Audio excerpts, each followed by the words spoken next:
I don't ever slow up, no I don't take shit. I got no love for the fakeness. If you wanna play tough and wanna hate this, I'll always show up. I don't ever slow up, no I don't take shit. I got no love for the fakeness. If you wanna play tough and wanna hate this, I'll always show up and make a statement. I don't ever slow up, no I don't take shit. I got no love for the fakeness. If you wanna play tough and wanna hate this, I'll always show up and make a statement.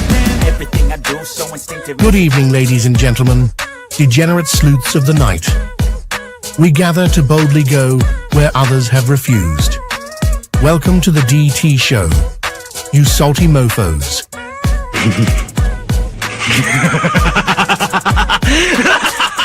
A man accused of killing 4 college students is behind bars, and he has ties to northeastern and central Pennsylvania. State police say 28-year-old Bryan Kohberger was arrested this morning at a home in Chestnut Hill Township. I can't find any case law that would support that idea. That somehow a warrant would be needed for DNA left at a crime scene. We are expecting to learn more about the allegations against the girlfriend of a Boston police officer who was found unresponsive in the snow Saturday morning. I-Team sources say Karen Reed was in a relationship with John O'Keefe. She's facing charges including motor vehicle homicide and manslaughter. So, the Commonwealth just provided the court with information that causes me grave concern. The implications of that information may have profound effects on this defense and defense counsel.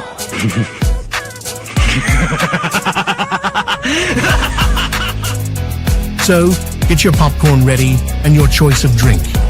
Get your butt on your seat. Like, comment, and subscribe for a treat. Here we go. It's time for the show. The Drunk Turkey Show.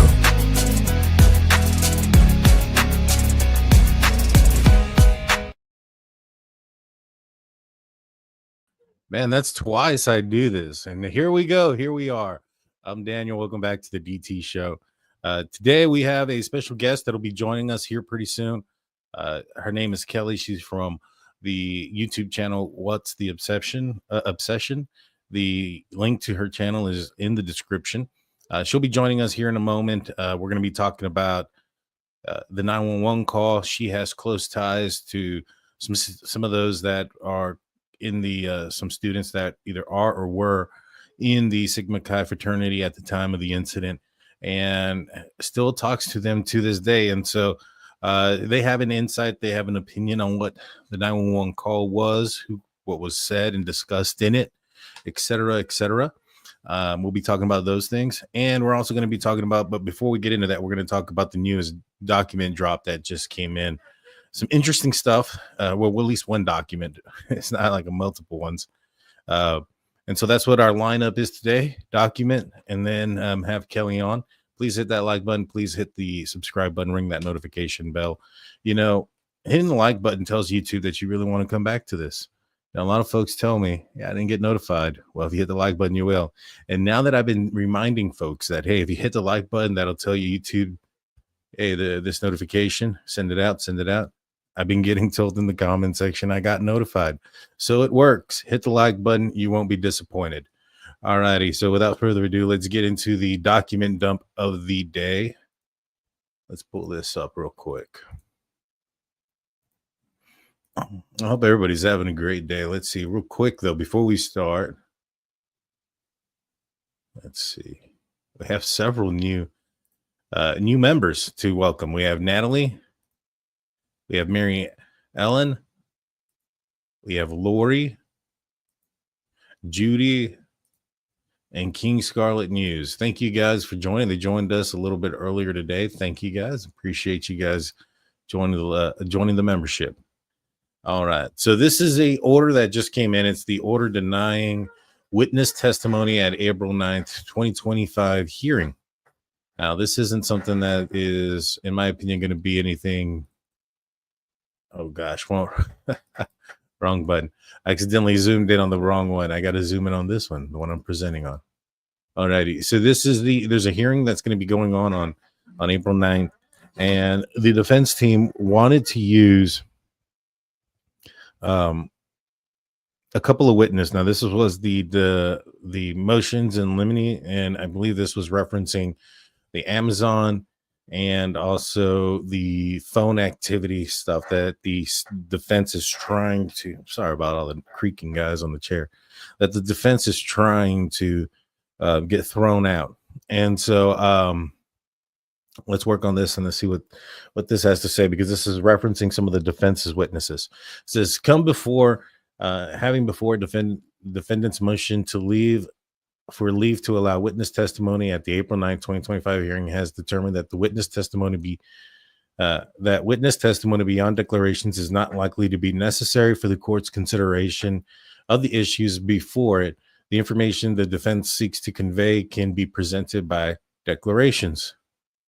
Now, it does say that they can have these individuals available if, via video stream if needed for any type of clarifications, but they're not needed at the trial. Now, who is it that these individuals are? It says here, it is hereby ordered that the defendant witnesses, Cy Ray and David Howell, shall not be allowed to testify at the hearing being held on November 9th through 10th, 2025.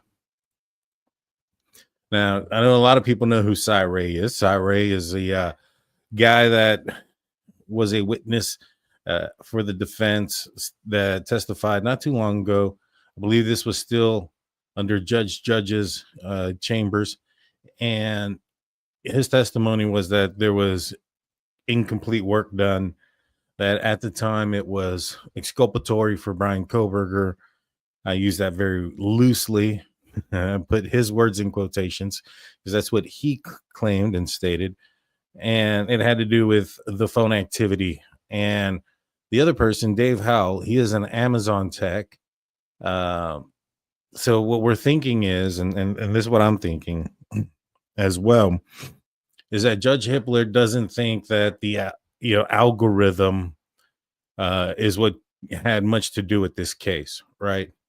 That they don't really need an expert to go up there to testify how Amazon pulls together all kinds of data to show items, because it's very much irrelevant. If he wasn't interested in those items, then he doesn't click on the items. If he does, then he does. How kind of like the 911 call being released after it was publicly ready and available. It doesn't matter how he came across his feed or page. Did he purchase it or did he not purchase it? Right? Same thing like with my 911 call. Everybody keeps questioning me about it and yada, yada, yada. And I've told you guys, and we have a video, go watch it, and explaining on where that, 911 came from. But I've been explaining it to you guys. However, when it was released or how, does it really matter? It was public information. The transcript was dropped, et cetera, et cetera, et cetera. And so it's kind of the same thing here. Let's look at Cy Ray's testimony. We have found out that the defense is stating that at 2:54 is when Bryan Kohberger's phone is being turned off, not at 2:47, and that at 2:54 he's heading in a different direction than what the probable cause affidavit insinuates, right? Because probable cause affidavit doesn't necessarily state that he went one direction or another. It just states that he went southbound, which heading southbound, there's a road that intersects with it that would lead you to Moscow.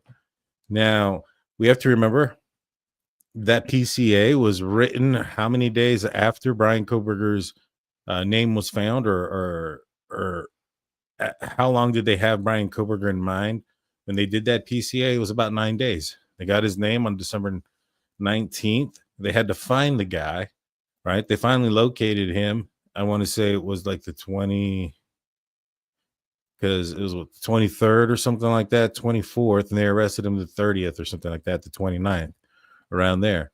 So it wasn't very long that they had his name before they arrested him. So how much information and how much could they have gone through at the time of the probable cause affidavit being written. How much of the work had been done? Probably not a lot. There still needed a lot of the investigation to continue to go through at that point. And so is it possible that they didn't know on 9 days or 10 days after they got Bryan Kohberger's name exactly pinpoint where he was? Maybe not. Maybe not. But that's why they don't arrest and then the very next day try the person, right? You have to there's a whole process and an investigation that happens after the arrest. You're getting into and getting the availability of a lot of information and evidence based on, but now you have the person, so you can swab the guy to make sure that it is his DNA. You have his vehicle, you have his apartment, his phones, his electronics, his schedule, what he did, where he was. Now you can go and ask some questions of people without fear of him finding out who you are, or not finding out that not necessarily who you are, but not finding out that you're investigating him. You don't want to tip him off. And so your investigation has to be very stealthy. Once he's under arrest, not so much. You know what I'm saying? You can just go up to people, go knock and talk, go do things that wouldn't alert Bryan Kohberger, or that would have alerted Bryan Kohberger prior to the arrest, and maybe potentially created a situation where he fled or something to that nature. But back to this. Why wouldn't they want Cy Ray in it? Well, all they're going to say is that he was going one direction to, versus another. His testimony really doesn't put Bryan Kohberger anywhere else during the time of the incident. The state has argued that, all right, even if, Cy Ray is correct, and I think that by not having him there, they're probably going to concede that Bryan Kohberger's phone turned off at 2:54 and it was traveling southbound, right? But that doesn't change the fact that at 2:54 he could do a U-turn. You know what I'm saying? He is still, I think the first time that the vehicle is picked up is at 3:29 a.m. and the 700 block of Indian Hills Drive. And according to the PCA, maybe there's some earlier times I'm not aware of, I don't know, but there is enough time for him to have turned around wherever he was at and just go the other way around and still get to Moscow in time. And so his testimony doesn't really exclude or is exculpatory to Bryan Kohberger that he was traveling, facing a different direction, especially when his phone comes back, it's not still traveling in that direction. It'd be one thing if his phone turned on, it was, it'd been 2 hours almost. So 2 hours continually in the direction that he was traveling. It wasn't. He was now east. He was south of Moscow. So at some point he had to have gone back. He had to have traveled eastbound. So we see that there. Let's see. So what they're basically going to say is you don't necessarily need to have an expert witness to say these things. Like, oh, he was traveling this way. Because we've already seen the Dog and Pony show that they put on where they went through Cy Ray's entire life story.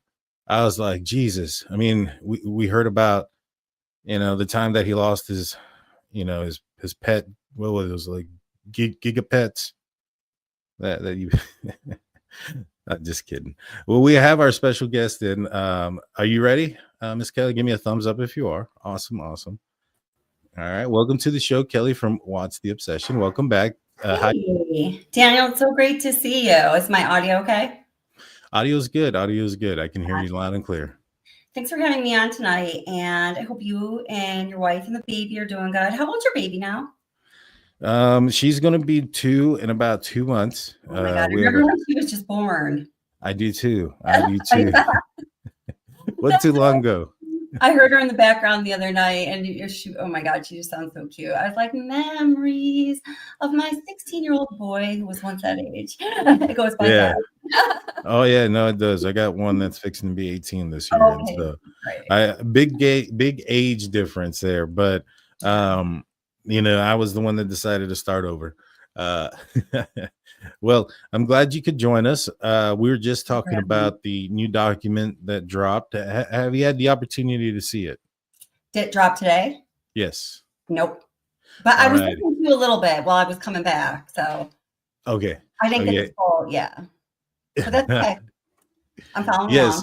Yes. What's So the gist of it? Give me 2 sentences. What's the big boom in the document that dropped today?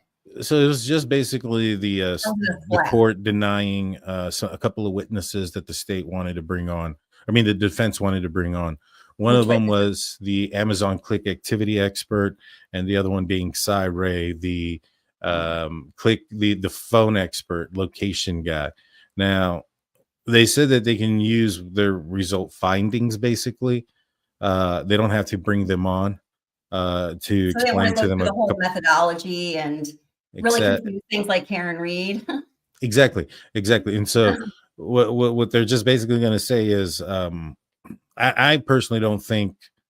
Well, the Amazon click activity thing, I think, is just ridiculous. That it's almost like they're blaming Amazon for throwing knives in his face for committing the crime. You know what I'm saying? It's like Amazon deemed you to be the appropriate target demographic for K-bar knives. So they started advertising it to Bryan Kohberger. Therefore, he purchased one and slain 4 people. Exactly. Right. Yeah. Credit card, but we don't want to talk about that either. So that's where that comes into play. I don't think Judge Hippler wants to have just this long drawn out thing. And when it comes, just for Amazon click activity. Now, when it comes to Cy Ray's testimony, the defense has basically put out what they have when it comes to that. And that is that it wasn't 2:47 a.m. when Bryan Kohberger's phone turned off, that it was at 2:54, and that he was further south than what the PCA is, insinuating. And that when he turns it off, when the phone turns off, he's not heading towards Moscow. Now, my thing is it's like, so what? I mean, it doesn't mean he can't do a U-turn. It's not like it's It's 2:54. like I can make it, maybe I want to make it look like I'm heading to Pizza Hut. So when I turn my phone off, I'm headed in that direction, but I'm really going to McDonald's. So then I'll just turn around. Right, exactly. Like, isn't it that simple? Mm-hmm. Yeah. I mean, it's that. I mean, there's that. I think he would have an argument if when his phone turned on, it wasn't just south of Moscow. You know what I'm saying? It was that's exactly where it was. It was just south of Moscow. Now, if he was somewhere else, like 2 hours westbound or 2 hours southbound, half an hour in the opposite direction, it would throw off the whole timeline. But like getting over a couple minutes here and there, it's like nobody, as far as I know, well, I mean, some channels do, but we know about those.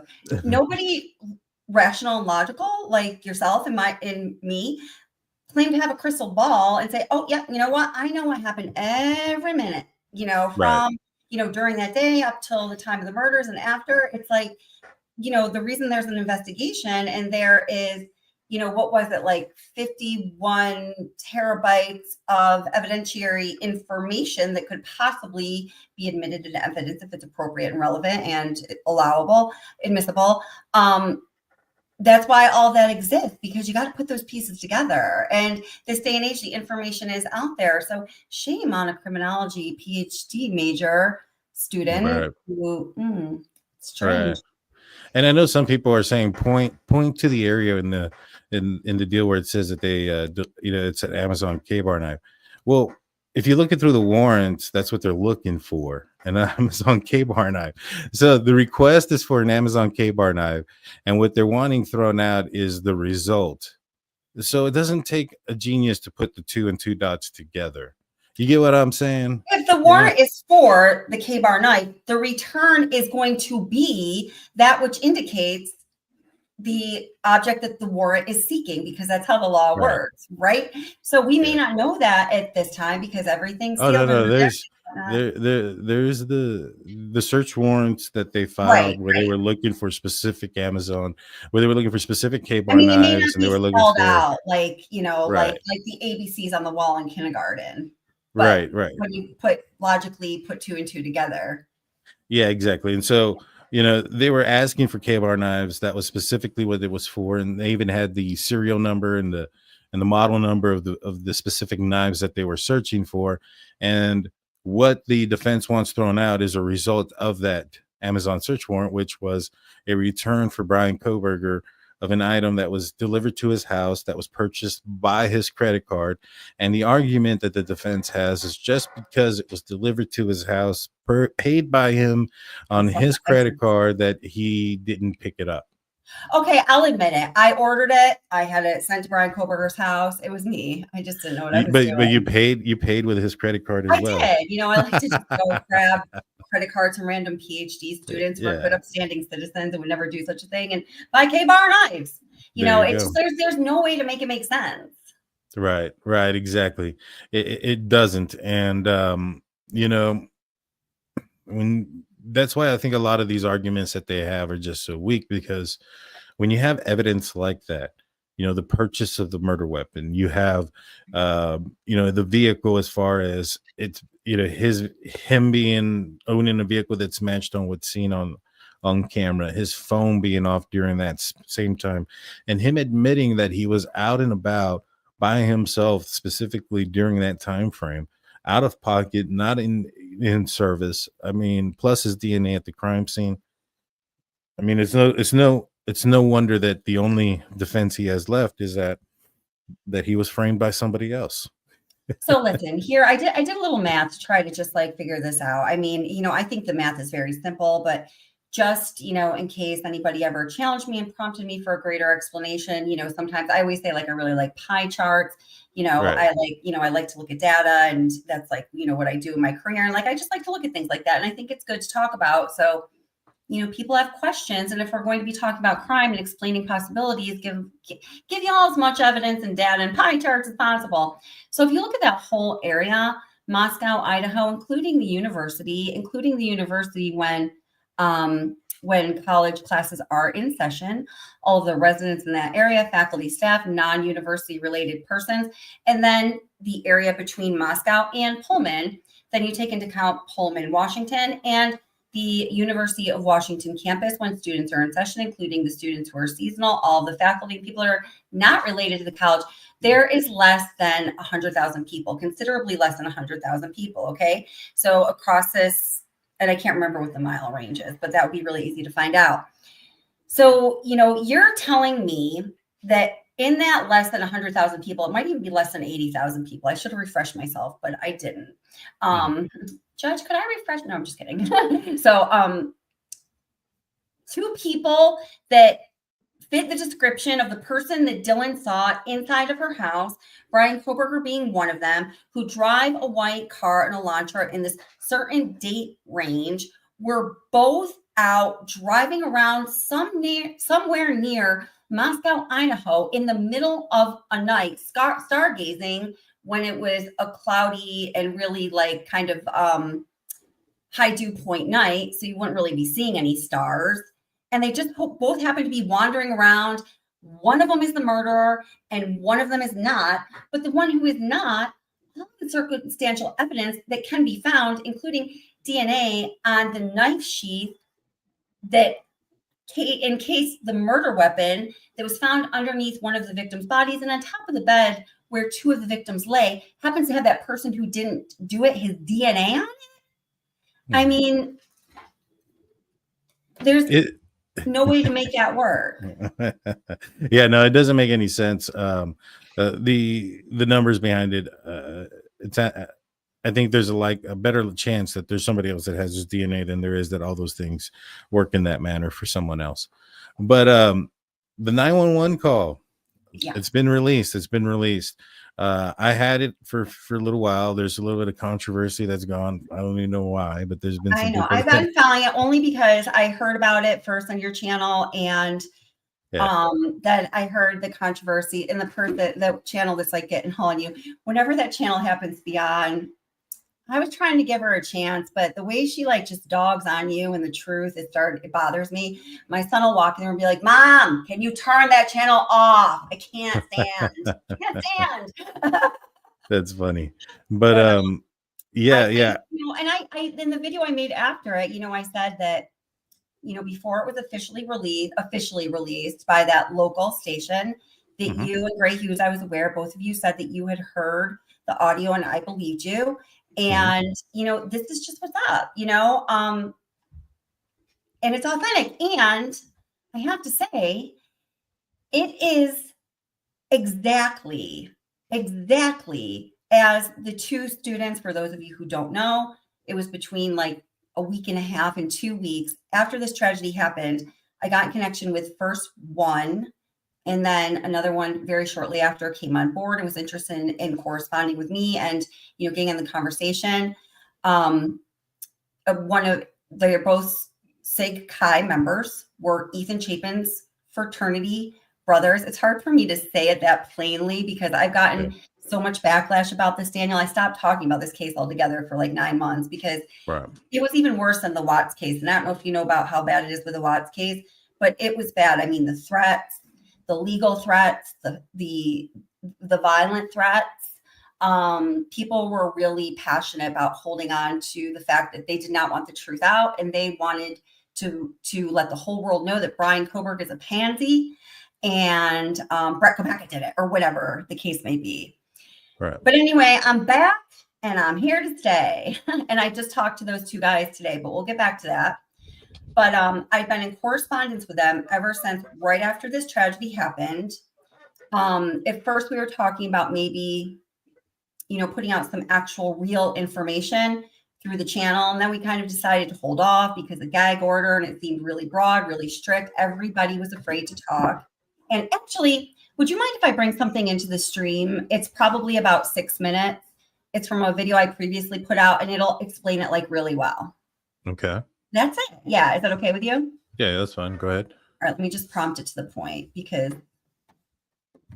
all right.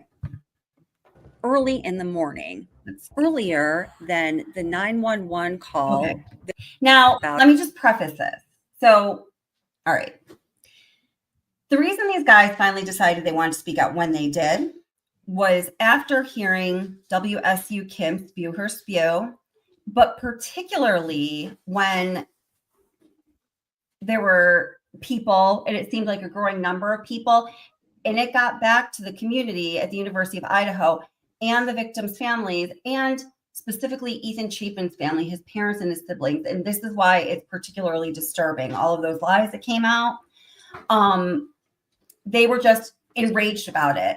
When people were saying that, you know, students were aware that this happened hours and hours before 911 was called, and their take on it. And when they told me this, it was just absolutely heart-wrenching that, you know, say the Chapin family or these guys who are close friends of, you know, Ethan and all of the people that live there, that they and all of their friends knew that their friends were in that house slain and either dead with their bodies just completely bleeding out or dying, and they did nothing about it. I mean, it was just, it was soul crushing to them. And so that's what prompted them to want to speak out. And when they were explaining this to me, I mean, I was just like in hysterics about it. It was just so touching and sad. And I was like, how could I not help you get your message of truth out? Because that is horrible.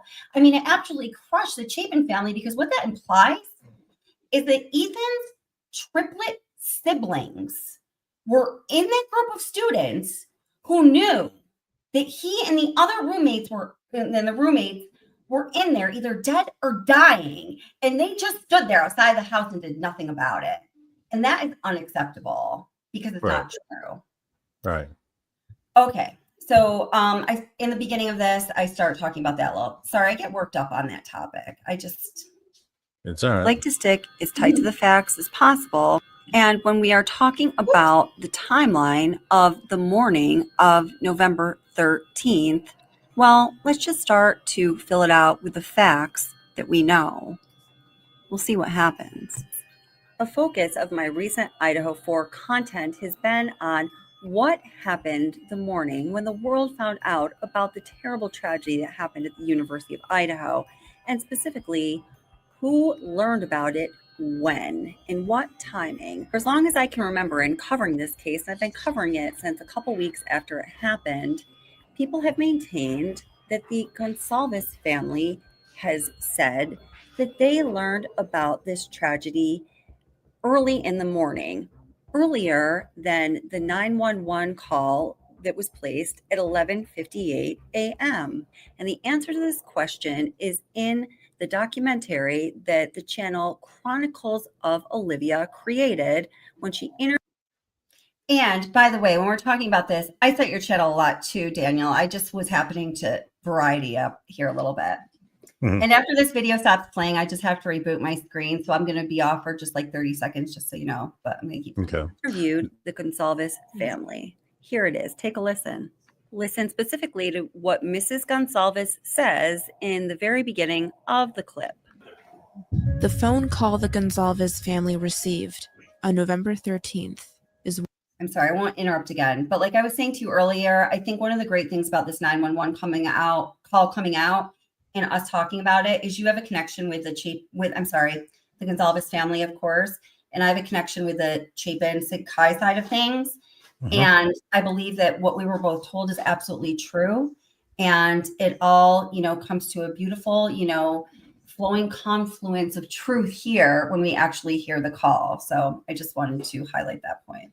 One I'll never forget. We were, it was Sunday around. We were watching football. One-ish, and we were like watching every football. Family, or a lot of families on Sunday. And our son was here. Everybody was home except for she was down at her home. We gather. And my niece called me and she was freaking out. And she said, "Christy, have you talked to Kaylee?" And I said, "Yesterday, like last night." And she said, something bad happened. And she was just bawling. And I said, "Well, what do you mean? What do you mean?" And she said, "I think Kaylee's dead."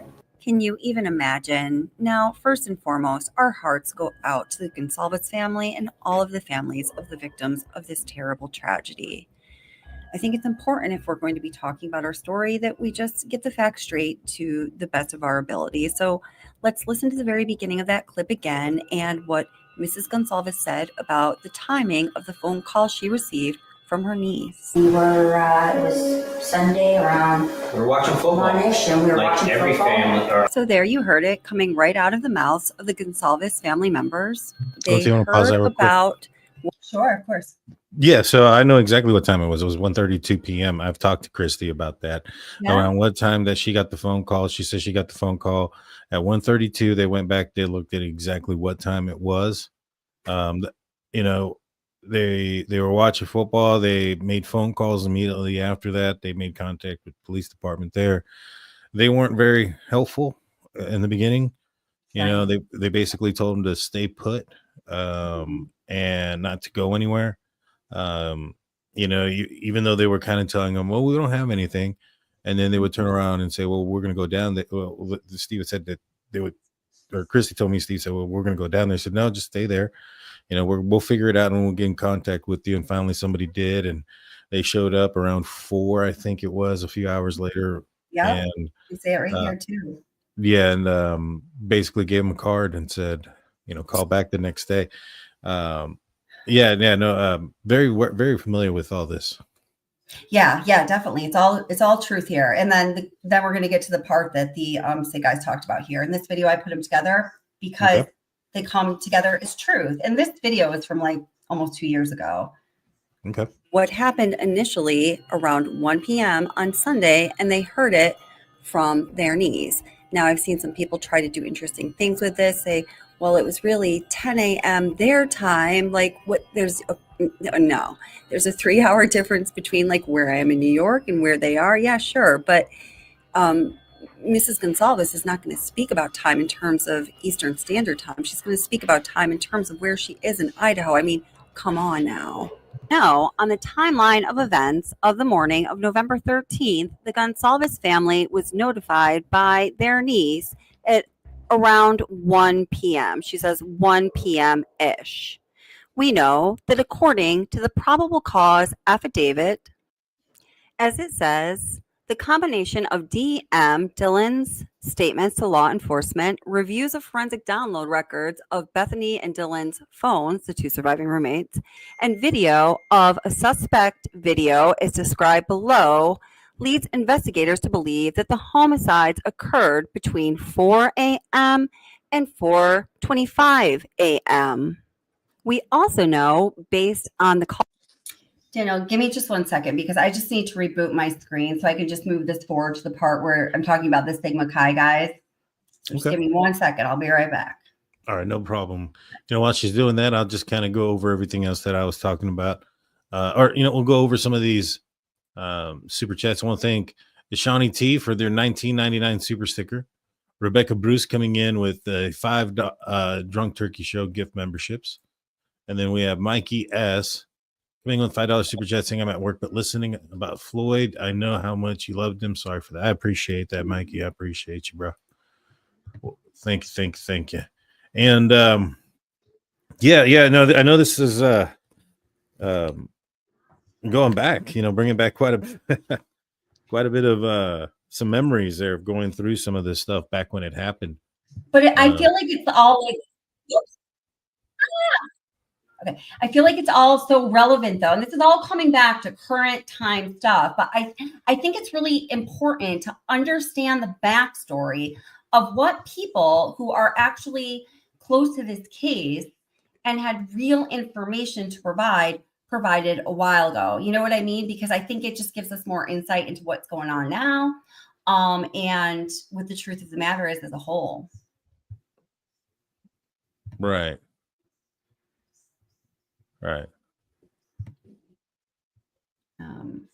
What are people saying in chat? Do you have any comments there? No. Just somebody saying falling on a Kohberger sword. What? It's just wild. Oh, no, I think they were talking to somebody else. Oh. All righty. I was reading that. I was like, what do you mean by that? Put a couple of stars, guys, if you have any questions. And that way we can get to those. But yeah, no, the 911 call comes out. It's gut wrenching. It's horrible. To me, it kind of points to the time where the scene was discovered, when the body was discovered. You can hear it in the background of the 911 call. I think that disproves why so many people thought it was so much earlier. But there are some people that are going to point at some of the documents that point out at, for instance, somebody texting bro back to Dylan at 10:30 in the morning or something to that nature. And so, I wouldn't be surprised if Dylan had made some messages or sent some text message out there that something may have happened, but I don't think she knew exactly what had happened. Does that make sense? Oh, yeah. Yeah, absolutely. I think it does. Stephanie says the absence of evidence, i.e. phone being turned off, is evidence. 100%. Absolutely. I mean, how did you, so you were previously in law enforcement. I mean, is that, I've heard you talk about this from a former police officer's perspective, but, that is the way you look at things, right? The absence of evidence or the absence of activity is evidence in itself, correct? Yes. To me, I just think that there are certain things that have to happen in order for things to take an effect, right? Like, for instance, for Bryan Kohberger to have committed this crime, he would to have had to have been out and about at that weird hour that night, and he was, now had he said he was at home, then you can go out there and you can figure out if that's the case. You can pull up ring camera footage from the area and see if there's anybody walking or if there's this vehicle movement or anything like that. Kind of like how they caught Chris Watts with the camera next door, right. Something like that would populate. And when it comes to Bryan Kohberger, he was out and about. Now, had he given his, alibi early on, had they said, what were you doing that night? Mm-hmm. I wonder if his alibi would have changed if it was forced, at the time when it was due, if he would have said I was at home asleep before they knew, well, no, you know what? The PCA put him all over the place. Well, I mean, that's why they held off so long on putting forth his alibi, because they had to find the evidence so they could reverse engineer it and create a potential alibi that could possibly cause a juror who had the flu or amnesia or something to come up with reasonable doubt. Well, I don't know. Right. I mean, reasonable doubt is possible. That's like a different standard than fact, but I don't think it's going to happen. So here, I got to this spot in this video, so I can just preface the thing with the Sigma Chi guys. And then I want to go back to exactly what you're saying about the cameras. And also, Some things that I know about the camera from the house next door, 1112 King Road, where Hunter Johnson's girlfriend lived. I have a whole bunch of information for you, but okay, so just bring that back in. Just rather me try and say it again now. I'm just saying it here. I didn't mean to play that part about the Goncalveses, but again, it's good because it's all in agreement with one another from the different sources, you know? Yeah. Idaho distributed a text message to students telling them to shelter in. So this is the timeline we had, you know, at this point of what happened in the morning. And 4:25 a.m. We also know, based on the call records, that the call to 911 was made at 11:58 a.m. on November 13th, approximately 8 hours after the investigators estimate was the time of the murders. We also know that the University of Idaho distributed a text message to students telling them to shelter in place at 1:04 p.m. So far, this is what our timeline looks like.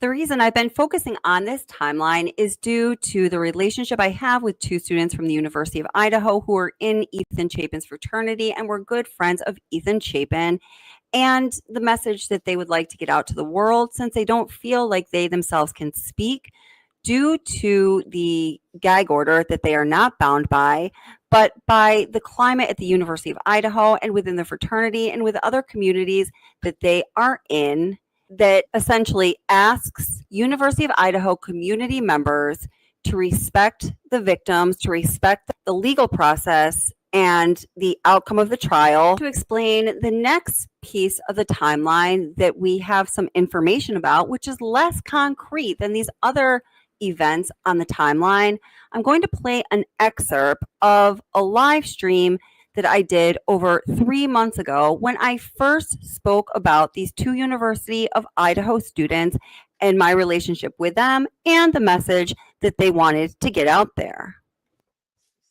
And they say absolutely positively no way were people learning about this tragedy before noon on Sunday, with the exception of the people that were summoned over to the house.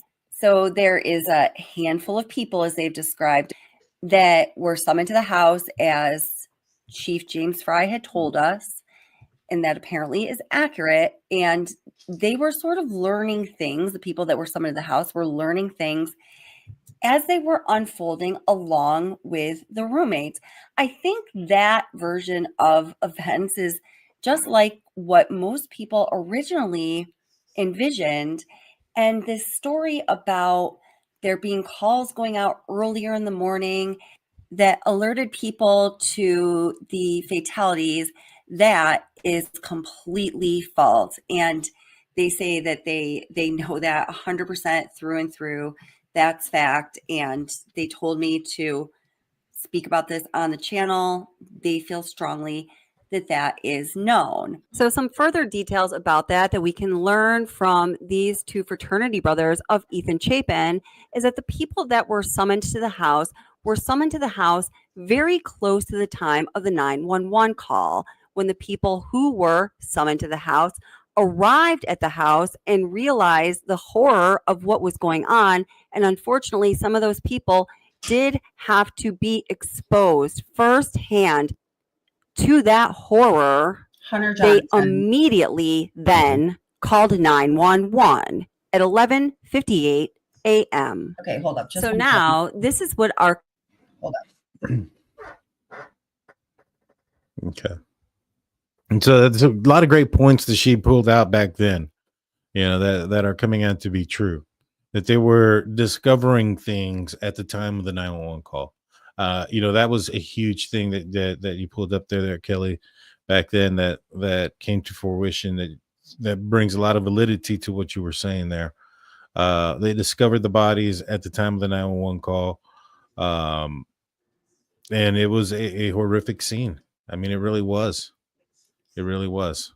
And so that happens when I bring media into my streams on StreamYard, sometimes like around like this hour. I don't know. I was told it's like overflow of data. Or I don't know.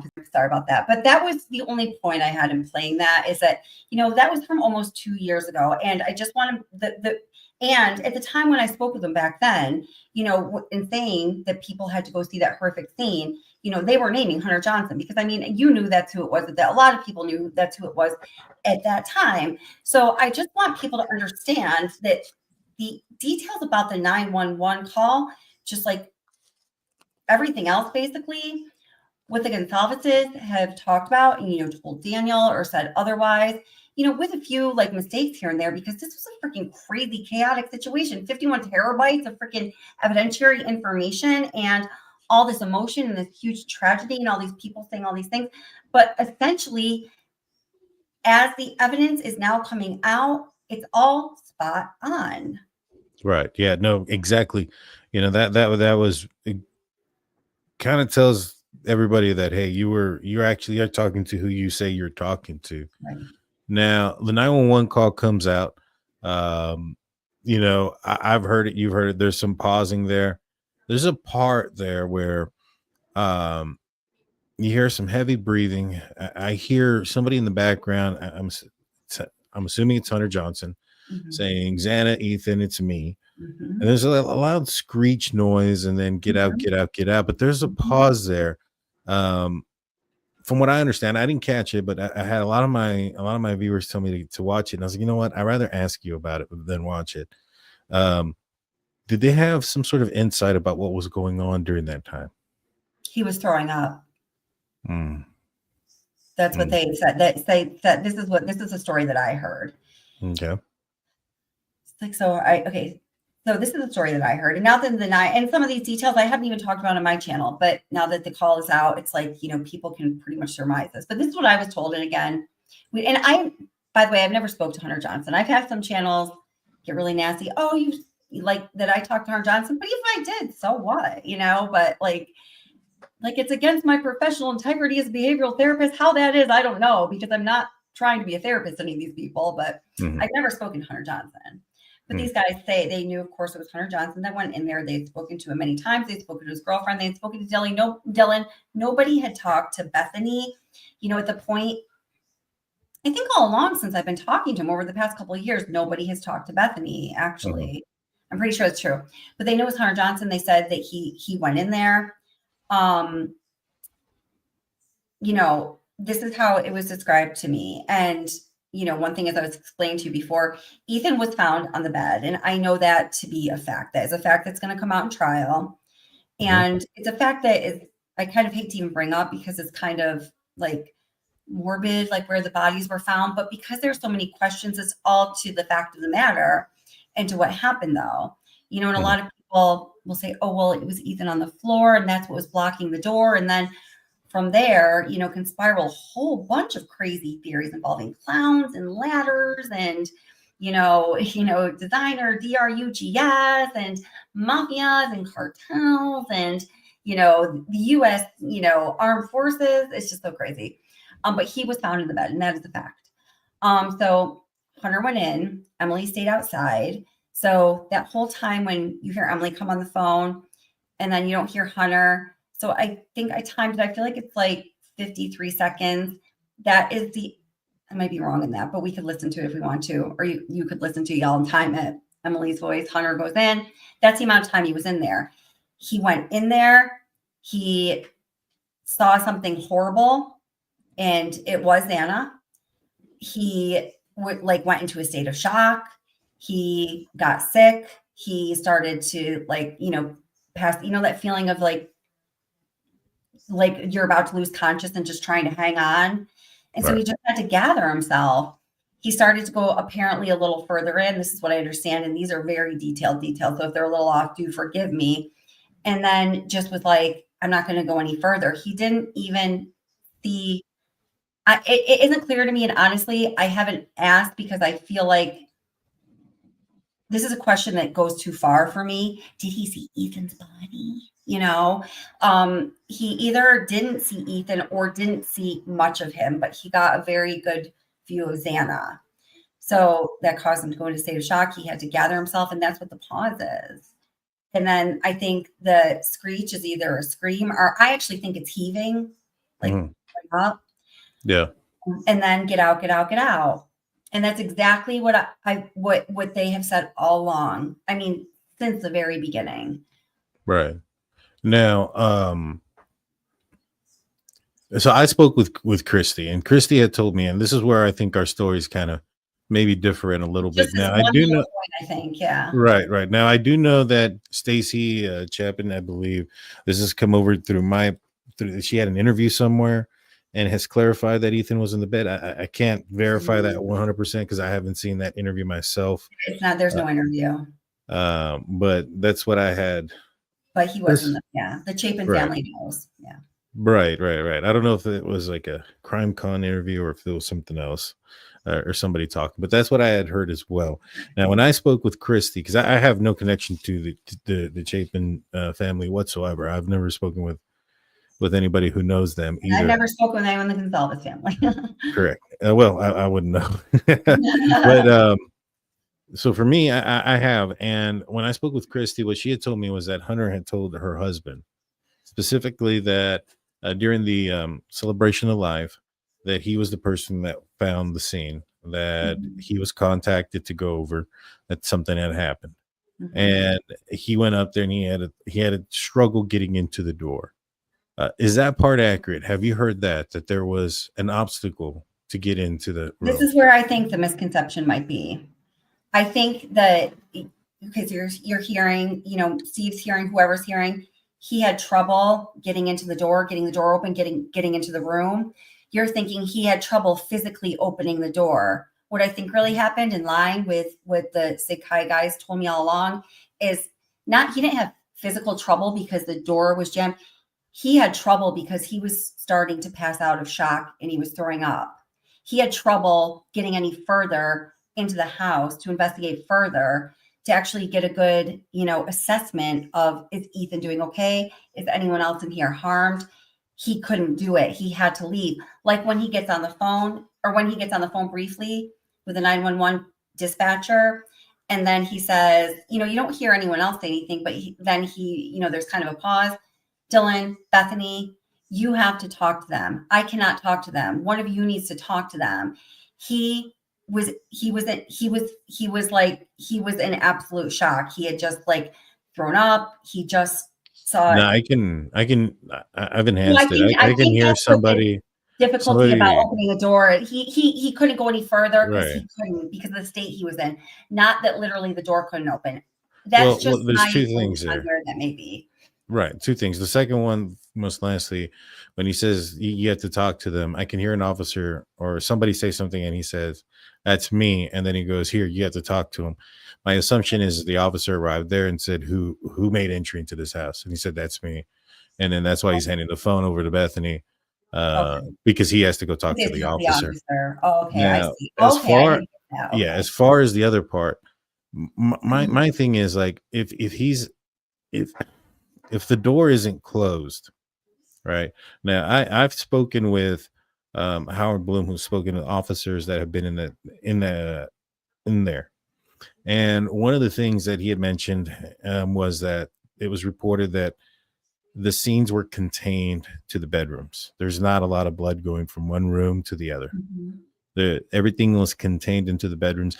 Did you get a sense of that from the Sigma Chi folks, that was also the case, that it wasn't apparent from just walking around that's what it occurred? Oh yeah, absolutely. The only thing that is not clear to me, and again, this is a question I think they're probably watching right now. So now that I'm asking this question, I'm sorry. I hope you guys don't feel it's distasteful. If you know and you would feel so inclined to answer, clarification might be good. But the only thing that's not clear to me is, was Xana completely in her own bedroom, or was she partially in the hall? From what it sounds to me, she must have been it sounds to me like she had just been coming out of her bedroom. And so, Hunter, who just, saw what he saw went further than like Bethany and Dylan would have, because that's exactly what I learned as well. It's not like there was any, anything that was in disarray more than that house normally was, being a college party house, or like there was blood, or there was any sign of an excessive struggle, broken windows, or like, shit knocked all over the place. Yeah. So that's in line with what I've learned as well. I'm just not clear if Xana was partly not fully inside her bedroom. See, that's one of the things that Christy may have mentioned as well. So that Christy said that's what she was told, or that's what Hunter told Steve, that he had trouble getting through the door, and she used the term the door was blocked, and that Ethan was there, but that he had struggled getting through the door, and that once he finally did and he saw what he saw, he turned around, told the girls, get out, mm-hmm. and they exited.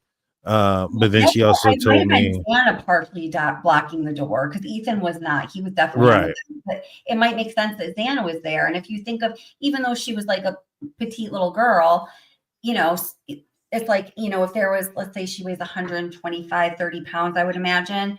If there's like a 125, 30 pound weight sitting right in front of a door, I don't know if I could open it, but it would be quite a challenge. It'd be difficult. For a girl. Yeah. And so, I thought that made sense. And then when you hear, Xana, Ethan, it's me, normally somebody's saying that when they're announcing themselves, trying to go into a private area, whether that be the bathroom or the bedroom, something to that nature, not necessarily if you're looking at someone. That makes or sense. That you, he doesn't that you walk can into see that somewhere. main entry of the house, be like, hey, Xana, Ethan, it's me. That makes good sense. That's insightful.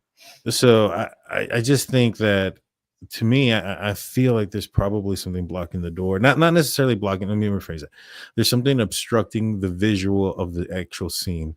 It could be just nearly the door being closed. It doesn't have to be that there's something blocking it, but that they can't see what actually happened in that moment until he says, get out, get out, get out. I think that is the moment when he sees what is happening. Yes. And I actually think he sees it. I think he sees it a little before that, and then he's hit with shock. He gets sick. He starts to have that feeling, oh my God, I'm going to pass out. And then he finally can speak. I don't know if anyone's had that experience before, where you have been so horrified, or some severe stress trauma has happened, and then you finally can speak again, like your senses come back, your voice comes back. I feel like that's what happened. And I don't know if those are big differences, but that's just like how it plays out in my mind based on what I've heard. Right. Yeah. I definitely think that that's highly plausible. There's a moment there where it sounds like he yells Xana, Yeah, I think I hear that too. I do. Mm-hmm. It sounds like it. I have an enhanced audio here. We'll go through it a little bit. Awesome. But yeah, I think there's a moment where he yells out Xana, and that may be the moment when he sees the gravity of things, when he's able to get into that room and actually see what the outcome is. It is exactly as you described it so long ago. It is a bunch of kids finding out and figuring out what is going on to that point. It's going to be difficult having to relive that, especially for Hunter, going through trial and explaining what he saw. Yeah, it's going to be tough. But let's listen to this. Let's break it down. We'll stop it here and there, and then we'll go over what we hear. Okay. All right. And this is from Jeff H's channel. He's a friend of the show, so make sure you go like and subscribe to him as well. He does great with audio and video. Yeah, he definitely does. All right, let's listen to this. 5 a.m. 42 seconds, November 13, 2022. 911 location of your emergency. Hi, something is happening. Something happened in our house. We don't know what. What is the address of the emergency? 1122.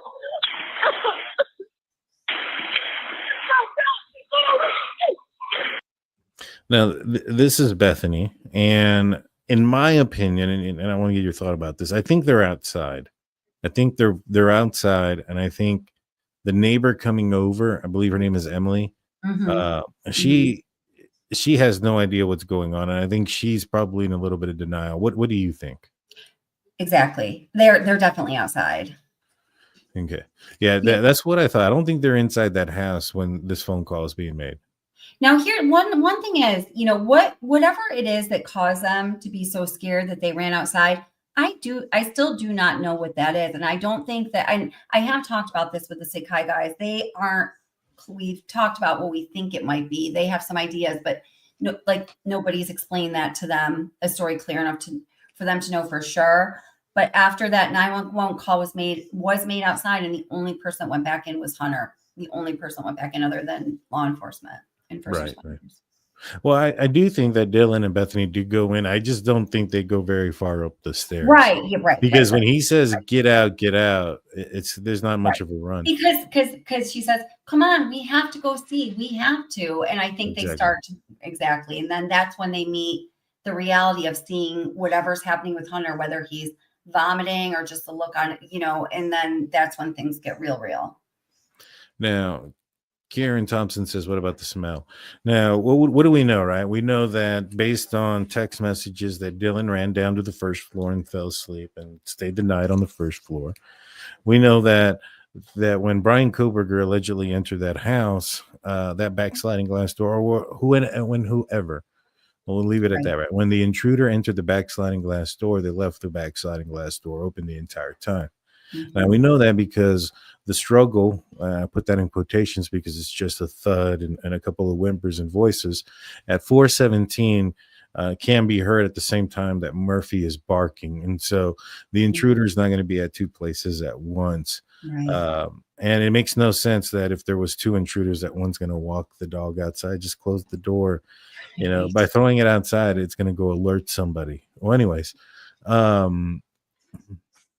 so the dog runs outside and is barking outside at 4:17 at the same time that this is happening. Mm-hmm. Now, I don't think that from what we understand is that law enforcement also said that the backsliding glass door was still open when they got there. That's right. It's always been like that. So it was open the entire time. Mm-hmm. That's on the second floor, the same floors where Xana and Ethan's life were taken. And it is a cool night, just teetering around just below and above freezing. So, it's a cool night with those doors open, cold air. It's going to circulate through, a warm house more. These are just, the properties of airflow. So, I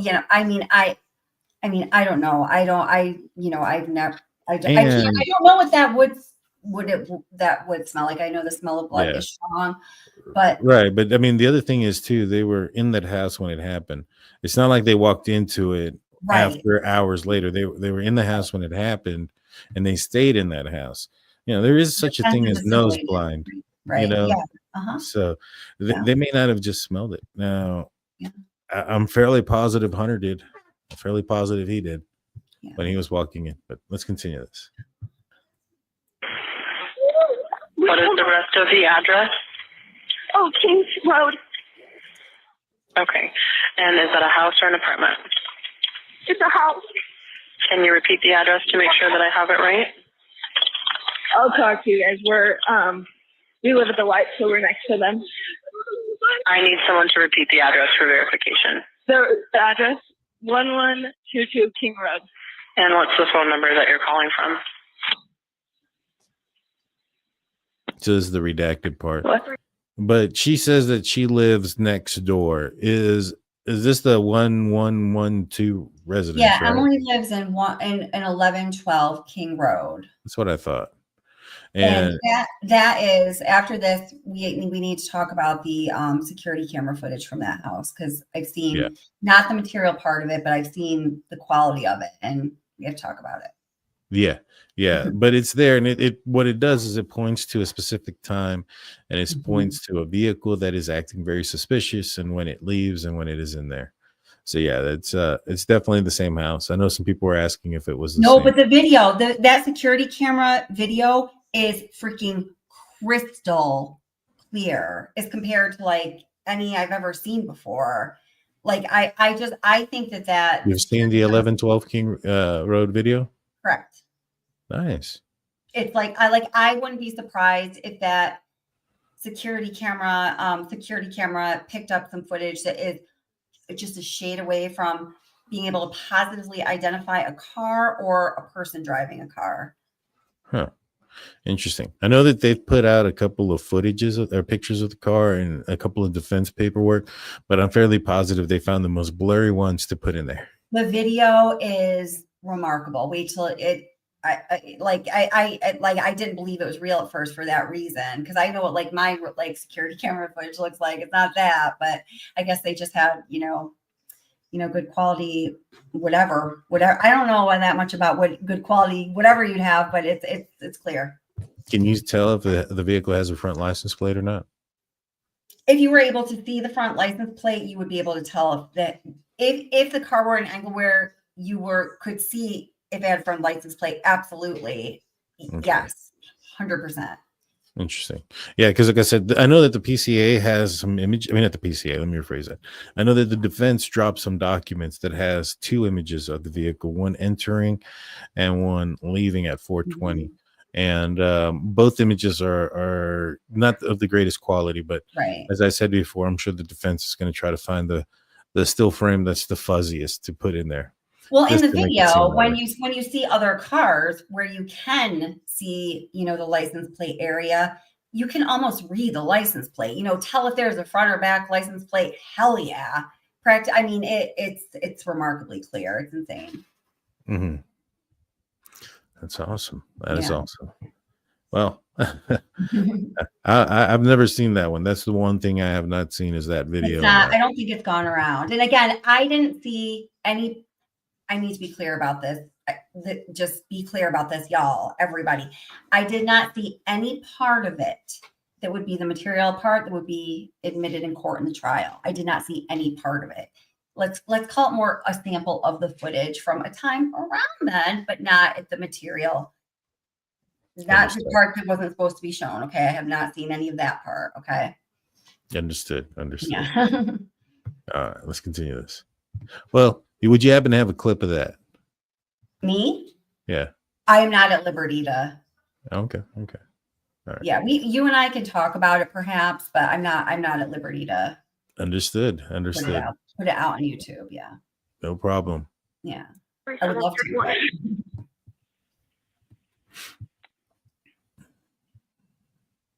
Tell me exactly what's going on. One of the roommates has passed out, and she was drunk last night and she's not waking up. Okay. Oh, and they saw some man in their house last night. Yeah. Hi, and are you with the patient? Okay. So that's Dylan coming on the phone. I can hear her saying, "Hi, this is Dylan." Mm-hmm. What are your thoughts on the dispatcher, though? How do you feel about the dispatcher? So, all right. So I see anaphylaxis, and hi to all you moderators and people from Bossy Obsession here too. Thank you for being here. I know you guys all like this channel too. I think she's in chat right now. She's moderator for my channel. She is retired law enforcement. And the other night when we were listening to this call, a woman came in who's come in before, who is a 911 dispatcher. That's what she does for her profession. Some people, when we were first listening to it, it was just it was the day that it came out on the bigger level when everybody felt they could release it because that local channel released it. And that's where I got my copy from, the K. I can't remember which one it was. Anyway. People were like, "Oh my gosh," just making comments about the dispatcher, like she was being a bit. She wasn't being very compassionate. She was being impatient with them. Geez, and anaphylaxis and the 911 dispatcher who does it for her full-time job said, "Listen, remind us, guys, listen, their job is to get like the emergency vehicles that need to get there to possibly save a life." It's like Dylan, the girls clearly wanted, but can I tell you pretty much what happened? And they were thinking, oh my God, they're putting all this together. It's so real to them. And it's like they wish they could be on the phone with their mom, and they want this 911 dispatcher to have that mom quality, like comfort them. But that's not her job. Her job is to get help out there that might save lives or, mitigate the damage of a life or bodily harm if something happened, which obviously at some point she realizes really did. I mean, I think she was a little sharp. I think you can still accomplish that job and have a little more compassion, especially, but what did you think? I didn't think it was that bad. Mm-hmm. But again, I have a experience in law enforcement. I know there was some people that were saying that she was being rude or mean, but she's not the detective to take the information about what happened at 4 a.m. What she is do I need to send an ambulance? Do I need to send a detective? Do I need to send a coroner? Do I need to send, mental health services, animal control, firefighters? She needs to get down to it. And I was so glad that those people said that.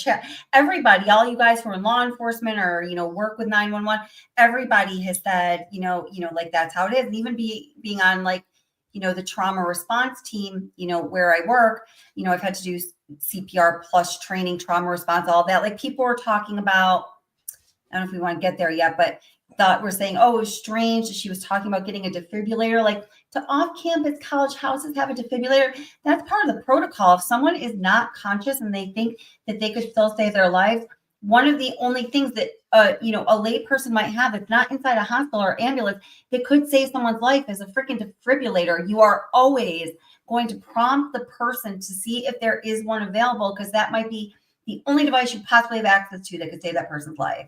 Right. That's always going to happen. So that's not weird at all. Yeah, no, I didn't think so. And like I said, I just wanted to get your impression, because I know a lot of people here will hear this part and be like, oh my God, she was so rude. I have more respect for her now after all we've waited on that, because it's right. And then but the one thing that it does tell me is because she's going into what happened at 4 a.m.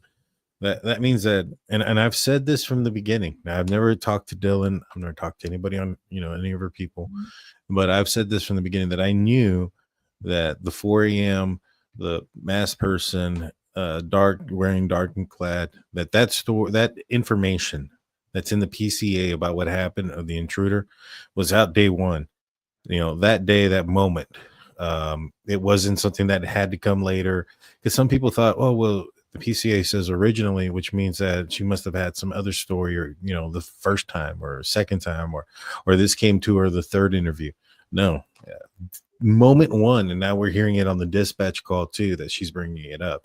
So I thought that was huge there. Right. I agree. Let's continue. I need someone to keep the phone, stop passing it around. Can I just tell you what happened pretty much? What is going on currently? Is someone passed out right now? I don't really know, but pretty much at 4 a.m. Okay, I need to know what's going on right now if someone is passed out. Can you find that out? Yeah, I'll come. Come on, Bethany, we gotta go check. But we have to. Did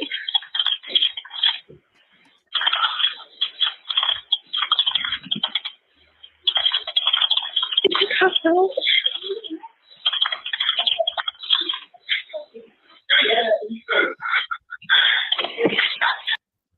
So right there, I hear a female say something, and I can't tell what it is. I was hoping I could tell it from Jeff's audio. It still sounds kind of the same, like either give me a minute or in a minute. I thought that was Hunter. No. And then after that is Hunter saying, Xana, Ethan, it's me. Oh, okay. Let me see if I can back this up real quick. 1 second. Ready? 201. Let's go to 153. I just want to say really quick, I heard some people saying that they put this audio through some programs that can tell if it's AI or not. And all of them are saying it's 90%, guaranteed to be AI. I didn't even know such programs existed, but I found me some and I did the same thing. And none of them are saying that. Y'all liars. Or maybe I'm just using a different program. I tried like 2 or 3 of them. The funniest one is the fact that people are saying, oh, this one creator or that creator called the attorney's office and asked if there was a Freedom of Information Act release on the 911 call, and there was none. And then the news drops that there was multiple. Right. Like, and so many. And exactly what Whitcomb said is like what the 2 Sigma Chi guys have explained to me that was their general guidance from like the university and that community that really didn't know what to do because of this gag order. They didn't know, did they fall under it? Is their liability? What should they do? What's the right thing to do for the victims? So whatever was the court's official order at that time, they wanted the organizations to try to abide by that. That's what was asked of the students in the community. It was basically exactly what Whitcomb said. Well, now that there's no order, saying that it has to be under seal, now we can fulfill those FOIA requests. Exactly. Yeah. So what we're going to hear is, I think we're going to hear Dylan say, is she passed out? Then I hear, give me a minute, or in a minute. And then I hear, Xana, Ethan, it's me. Let's see if you hear the same thing. Oh, hold on. That was exactly right there. Let me pull this back up a little bit more.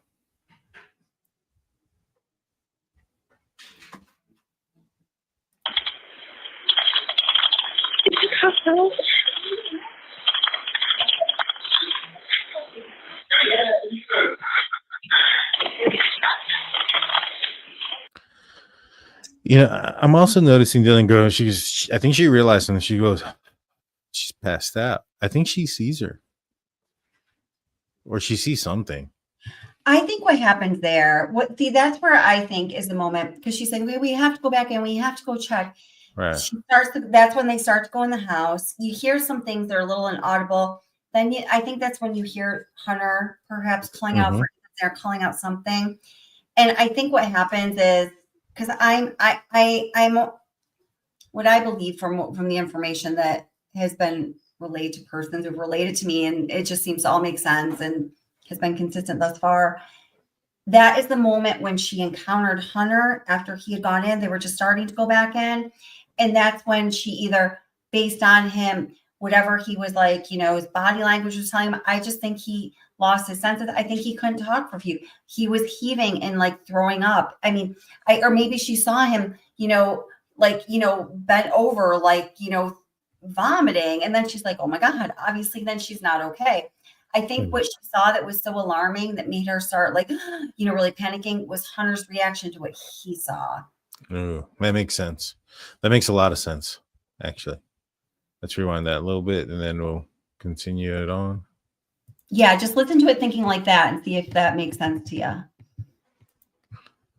as you're listening. And hey, Don, all your friends in the chat.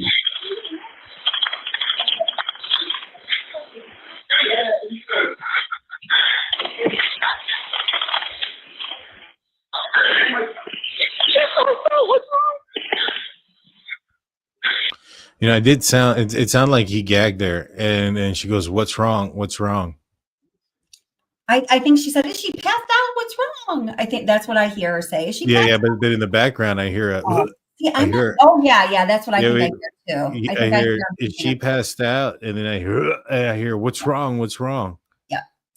I think that's exactly what happened. I mean, I'm probably blowing out my hearing listening to this so loud, though. I know I don't have earbuds in, so that's why I can't hear the lower tones. Yeah. Yeah, no, I hear you. What's wrong? She's not waking up. Okay, one moment. I'm getting help started that way. Okay, thank you. So I hear him say Xana, and then the dispatcher comes on. All right, we're one way. We're going to be, and then in the middle there, there's a loud something. Yeah. Not sure what that is. I still don't know.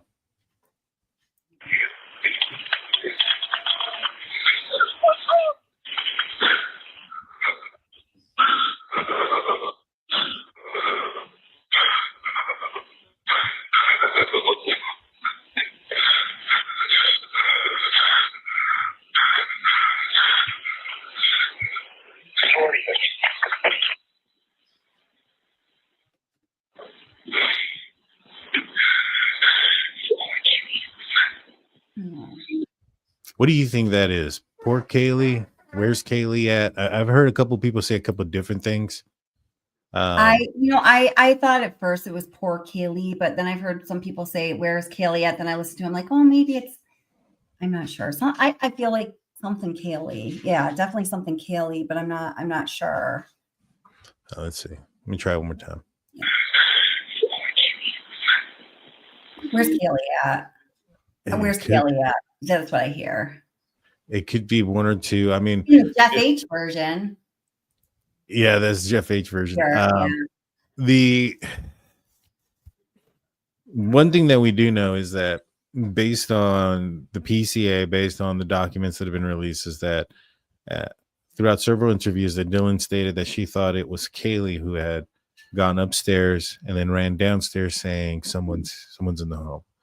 Right. Now, obviously that wasn't Kaylee. That had to have been Xana. The state states that they believe it was Xana based on her TikTok activity and the fact that they believe that by that point Kaylee was no longer with us. And so she thought it was Kaylee. So she's probably thinking the last thing she remembers is Kaylee running in that direction.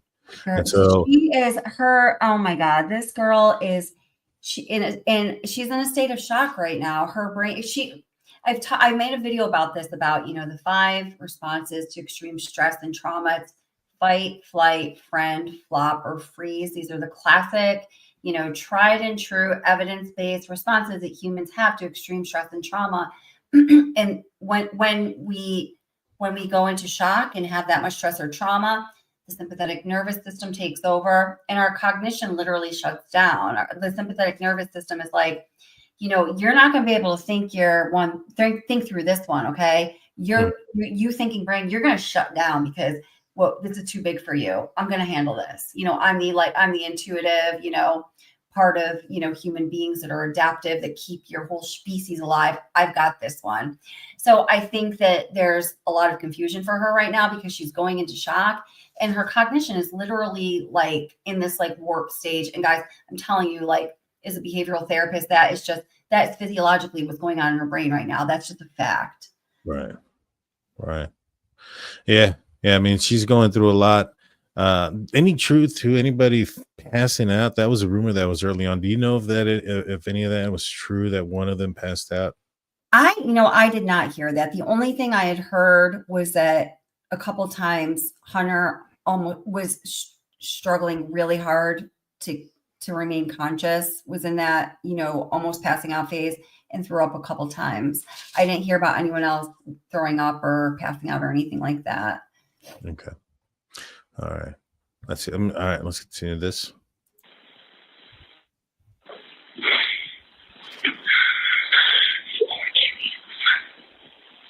Yeah.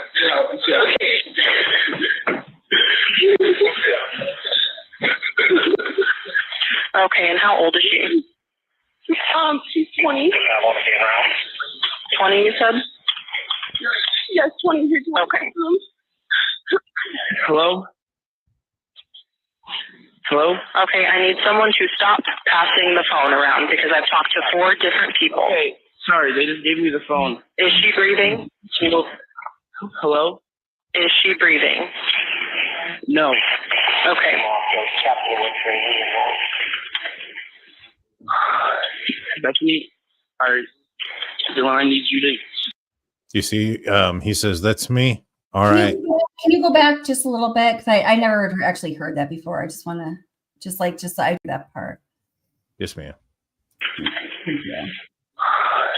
Bethany, the line needs you to talk to them. Okay? I can't talk to them. They need you to talk to them. Hello. So he says, that's me. All right. And then he goes, I need you to talk to them. And so I'm fairly positive he's talking to an officer right there. Oh, okay. Yeah.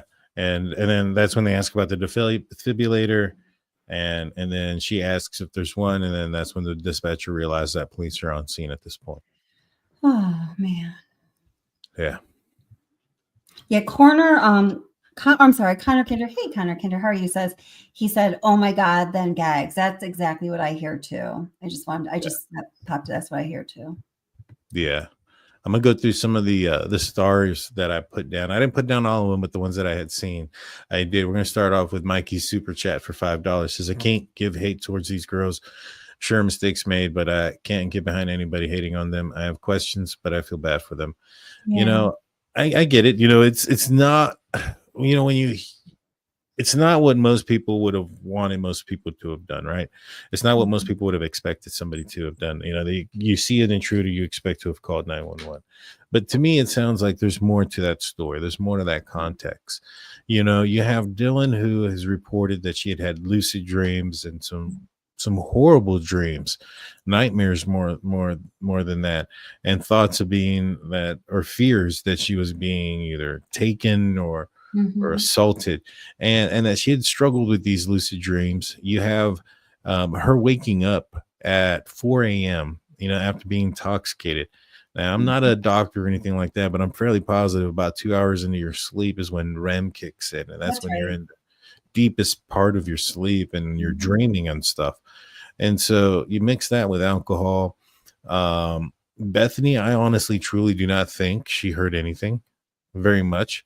Documents have concluded that the only person that had seen the intruder was Dylan. So that means that this whole naked thing that people are claiming that Bethany saw is not true. That's also another false rumor.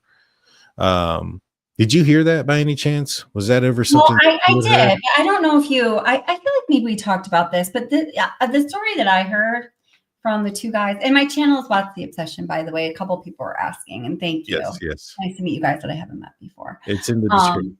If you guys want to hit the like button. Okay, so this is what they told me, and this is something that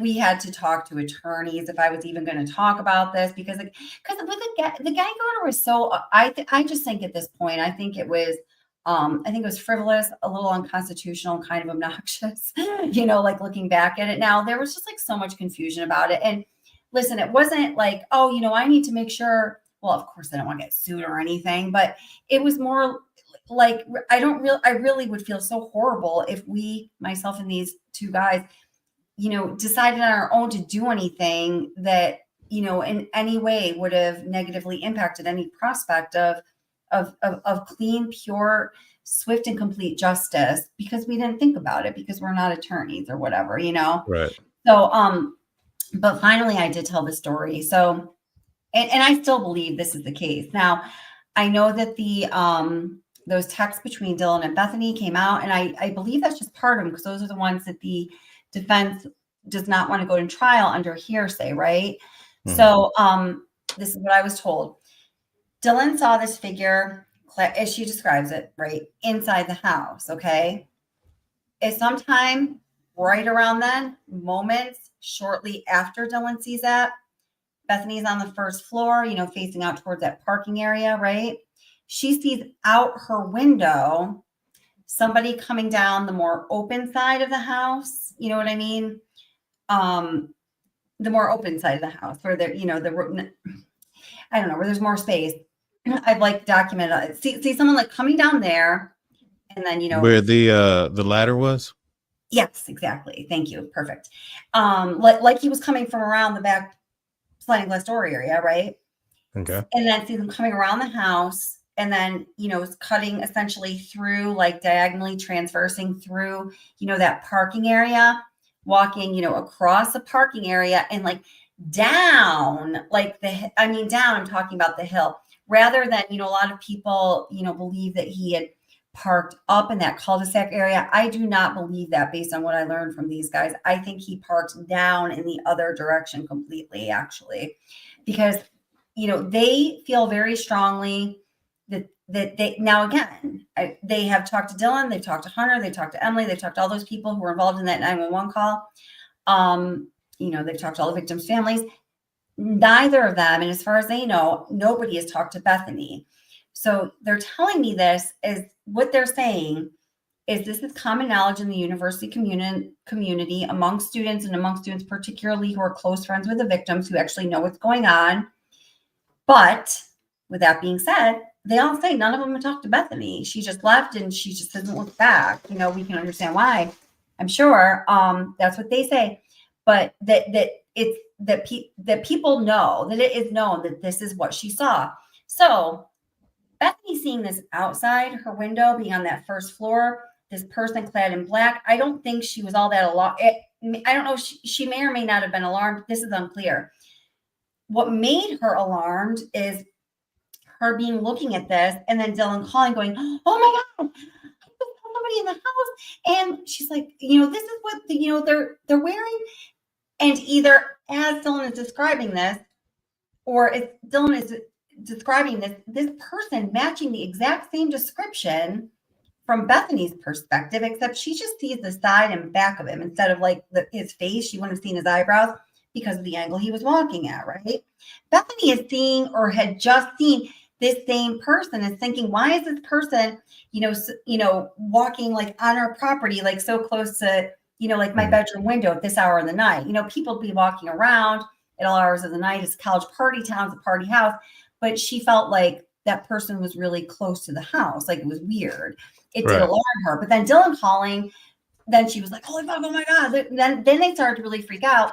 And the contents of their text messages is them comforting one another and trying to de-escalate one another from being in a state of panic and freaking out, which is why I believe they didn't end up calling 911, because they called each other to console each other and calm each other down. They accomplished that and they went to sleep. And I think it's just like that. Yeah. No, I think the biggest indication of that. Make it no, but I just wanted to make sure I told you all the details of that story. Gotcha. Understood. Yeah, no, because I think everybody's heard the naked man story. This is the first time I've actually heard this that you're speaking of. Oh, really? Okay. Yeah, I've not heard this. You need to start tuning into Watch the Obsession occasionally, Daniel. Seriously. I was there not too long ago. I really was. I try not to distract from from the creators sometimes. There'll be times where I'll say hi and then it'll get a little distracting, and so I feel bad. And so, sometimes I just kind of lurk. Oh, so there it is. I like it when you come into chat. I think it's great. Good deal. And then, and so, yeah, no, I have not heard that. I'm gonna conversate that with my. I'll send you the link of the video where I broke it down. I'd appreciate that. Yeah, that way I can share that with my.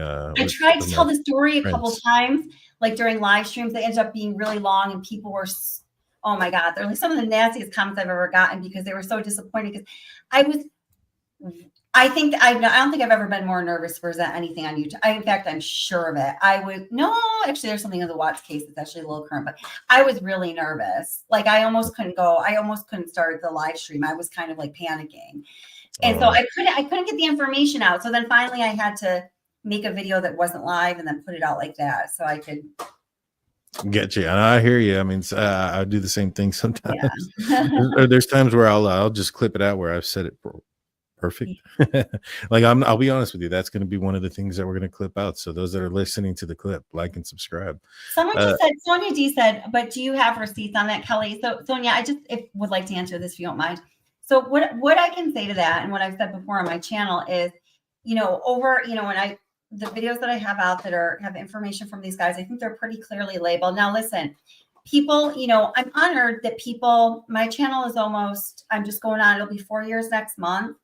So I had this channel, about 2 years before this case even started. So people that had been with my channel and had a relationship with the channel and, learned, that my channel has integrity and we are fact-based, truth-based, evidence-based, data-based. When these stories came out, I don't want to say they just believed them. It wasn't like blind faith, but they knew that they could trust the information coming out my channel. Now, if you're new, if you don't know me, if you don't know my channel, and you're hearing me say this and you've heard all these other like crazy channels, put out all this stuff that ended up obviously not being true, I understand why people won't believe me. And I always want receipts and try to provide receipts, with what these guys have talked about, because they have decided, and this is like, it's a gentleman's agreement within Sigma Chi, within the University of Idaho community, particularly within the group of students and people in that University of Idaho community that were close to the victims, that they aren't going to come out publicly in any way that, I know there's been some people that come out in 48 hours and stuff, but if you notice, they don't even have a lot to say, because they have this agreement. And I think it's amazing all these young people can do it out of respect for the victims and their desire for justice over the horror of this and the horror of the loss of these beautiful lives, that they're not going to come out on all these YouTube channels and stuff, and they're going to stick by it. So, we talk about what I am going to talk about, and you will hear them say all this themselves with their voices and their faces together at some point. But, at this point, all I can tell you is what I've talked to them about, and you can choose to believe it or not. And that's okay. And I understand why one wouldn't if they don't know me, but y'all find out. Yeah. No, I've said the same thing. Yeah. you'll find out this or that, and now I have a fake psychic persona that I have, that I say, oh, I'm gonna bring out psychic Daniel, and we're gonna talk about what's gonna happen in the future. Well, I can be a little psychic too. Let's see. Maybe we should start maybe we should start like a tarot card channel. No, I wouldn't. I'm a religious man, and I don't know. Let's see. Gemma says, why they only mention Xana? They can't contact Ethan, Kelly, or Maddie either. Why only report Xana? Because Xana's the one they call, I think, Gemma. You mean in the call? I mean, I'm assuming so. Yeah, I don't think they ever made it up to the third floor. My assumption, and you can correct me if I'm wrong, I'm fairly positive probably a little bit more about this, but my assumption is that Dylan went down to the first floor that night and spent the night there. They fell asleep. When they woke up, and they went out the front door. They never went up to the second floor. I don't know exactly what it is that made them be like, we got to get out of this house. I do not know that. I don't think that's known by anyone other than them. Right. Well, I mean, they're probably calling, and it's in the documents that they are contacting or trying to contact Kaylee, Maddie, and Xana, and they can't get a hold of them. So what's probably happening is that their fears are being realized that something nefarious happened, which is why she is up. They're calling their parents, and their parents are like, oh man, you better, they're getting voices of reason. And right. Yeah. Now, I don't think they made it up to the third floor. No. But they, I don't know. And the same thing for like the blood thing. I think that I mentioned before, the scene was contained to the rooms. Mm-hmm. Wasn't a lot going back and forth.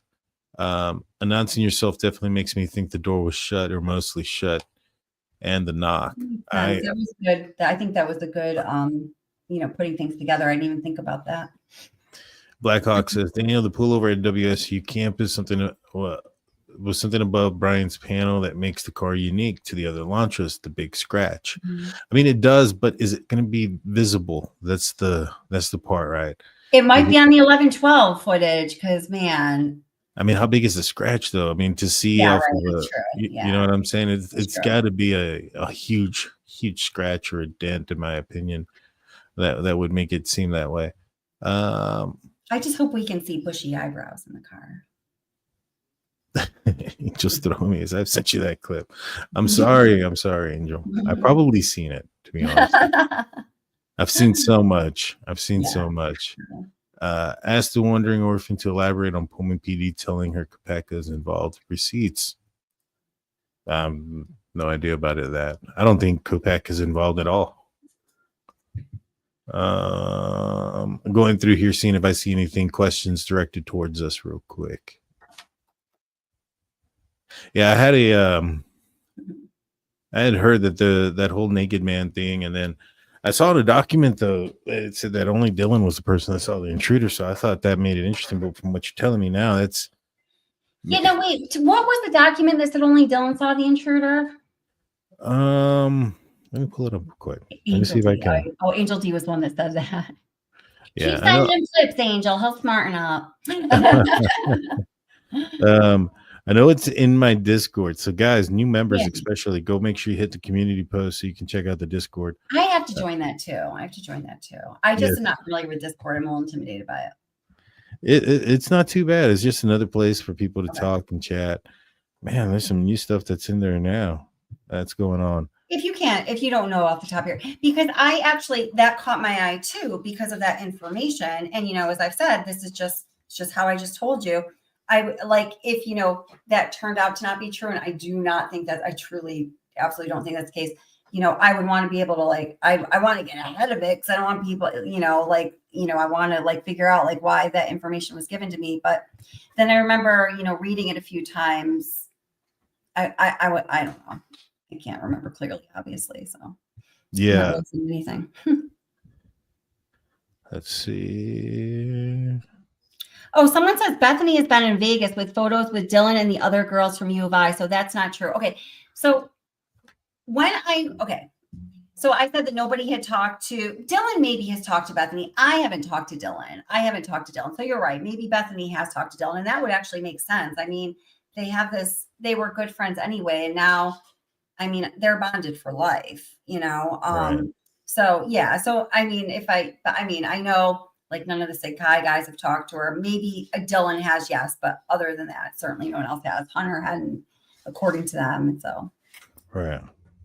but is that right? There's pictures of Dylan and Bethany together after this happened. I've definitely never seen those. I know there was pictures of Dylan Yeah. at a Halloween party. Yeah. And Saw people were those. like making a big deal about it. I was like, is she I'm not glad she's supposed having to? fun, man, living life.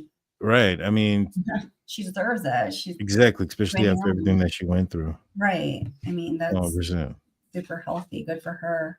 Oh man. If somebody has that clipping, put it in the Discord for me real quick. Wait, I'd just appreciate it. I know Deb's in the Deb and Chloe are my go-tos when it comes to I know pulling you up. keep saying that. They must be good. I keep hearing you say that.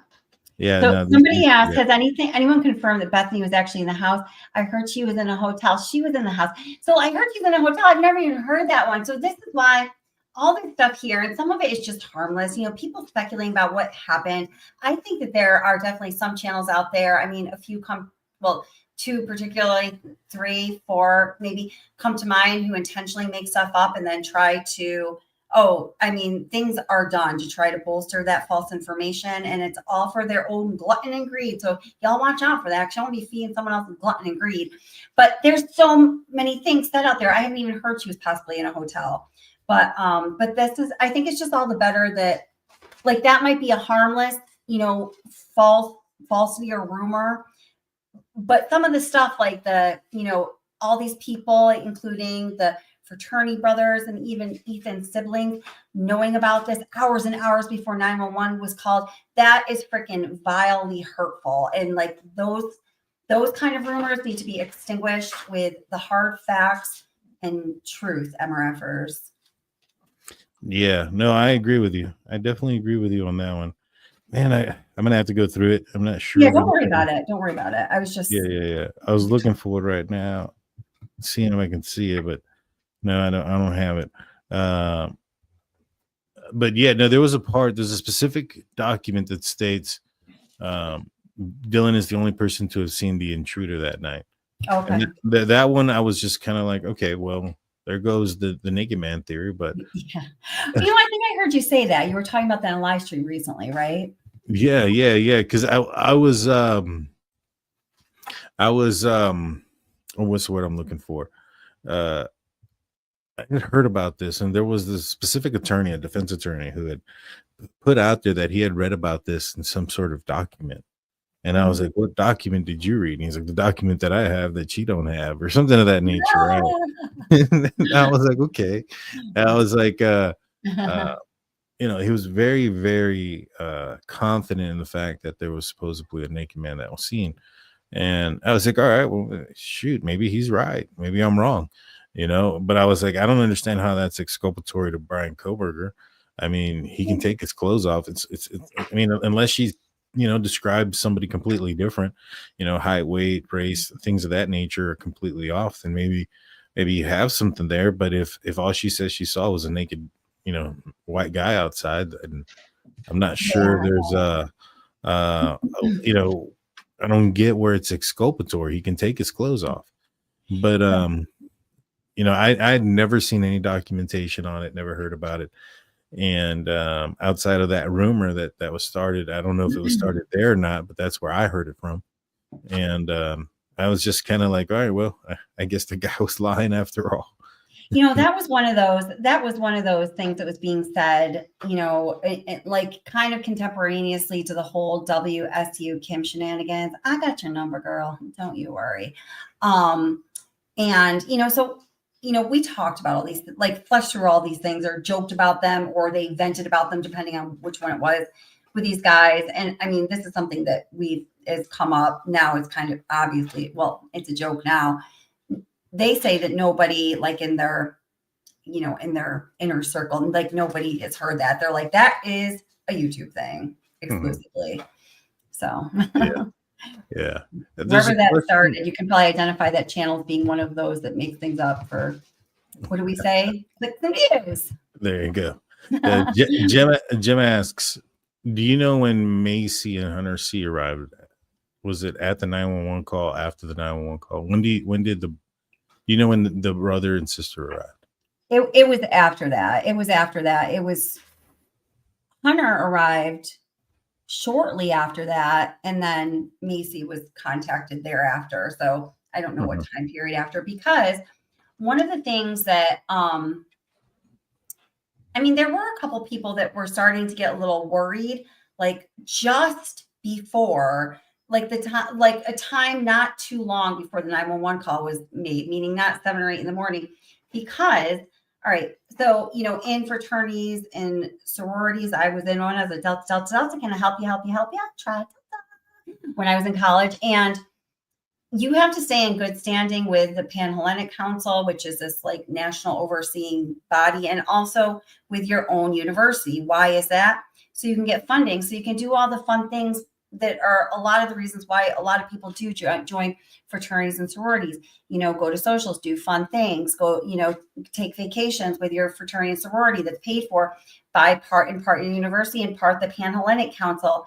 Also, like I was a philanthropy chair when I was a Tri-Delt, and we did our 2 charities were St. Jude Children's Hospital and Special Olympics. So, in order to do our fundraisers and our events to raise money for these great causes, we had to be in good standing. In order to be in good standing, you have to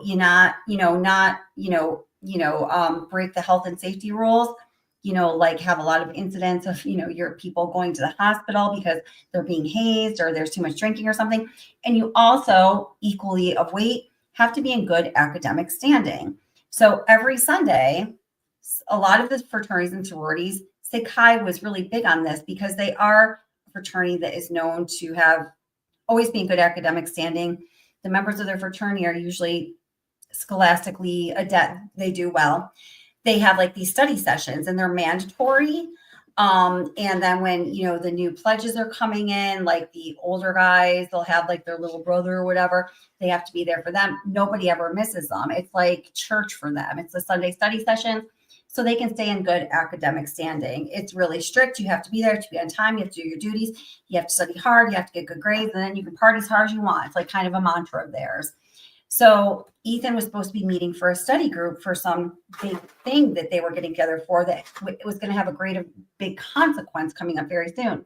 He was late. He wasn't there. So people were starting to get a little alarmed. Yes, before 911 was being called, but it was just because he was missing that mandatory study time that the fraternity requires so they can stay in good standing. I know that was a lot of words. Sorry, but I know that for sure. And what was their response to? I don't know. Just lots of words. No. That made a lot of sense. I was talking. I was muted. Okay. When Hunter because Gemma asked when Hunter and Macy got there. Right. No, that makes a lot of sense. That people were going to start to get worried, especially if they had things to do. Mind Sparked by Stacy says, Daniel, do we definitely know if Murphy was in the house when police showed up? I remember someone reporting that he took off and someone took him to a shelter. So no, Kaylee's room, right?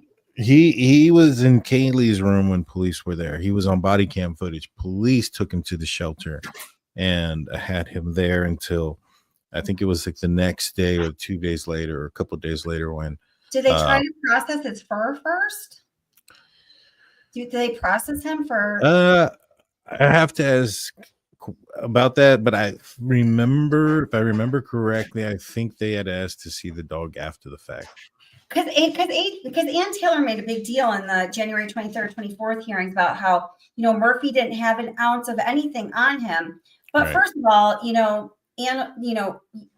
animals are clean. Like if they were to get something like, like feces or blood or something on them, they're going to clean till they're clean. They don't just sit there with that stuff on them. They have survival instinct. That's what animals do.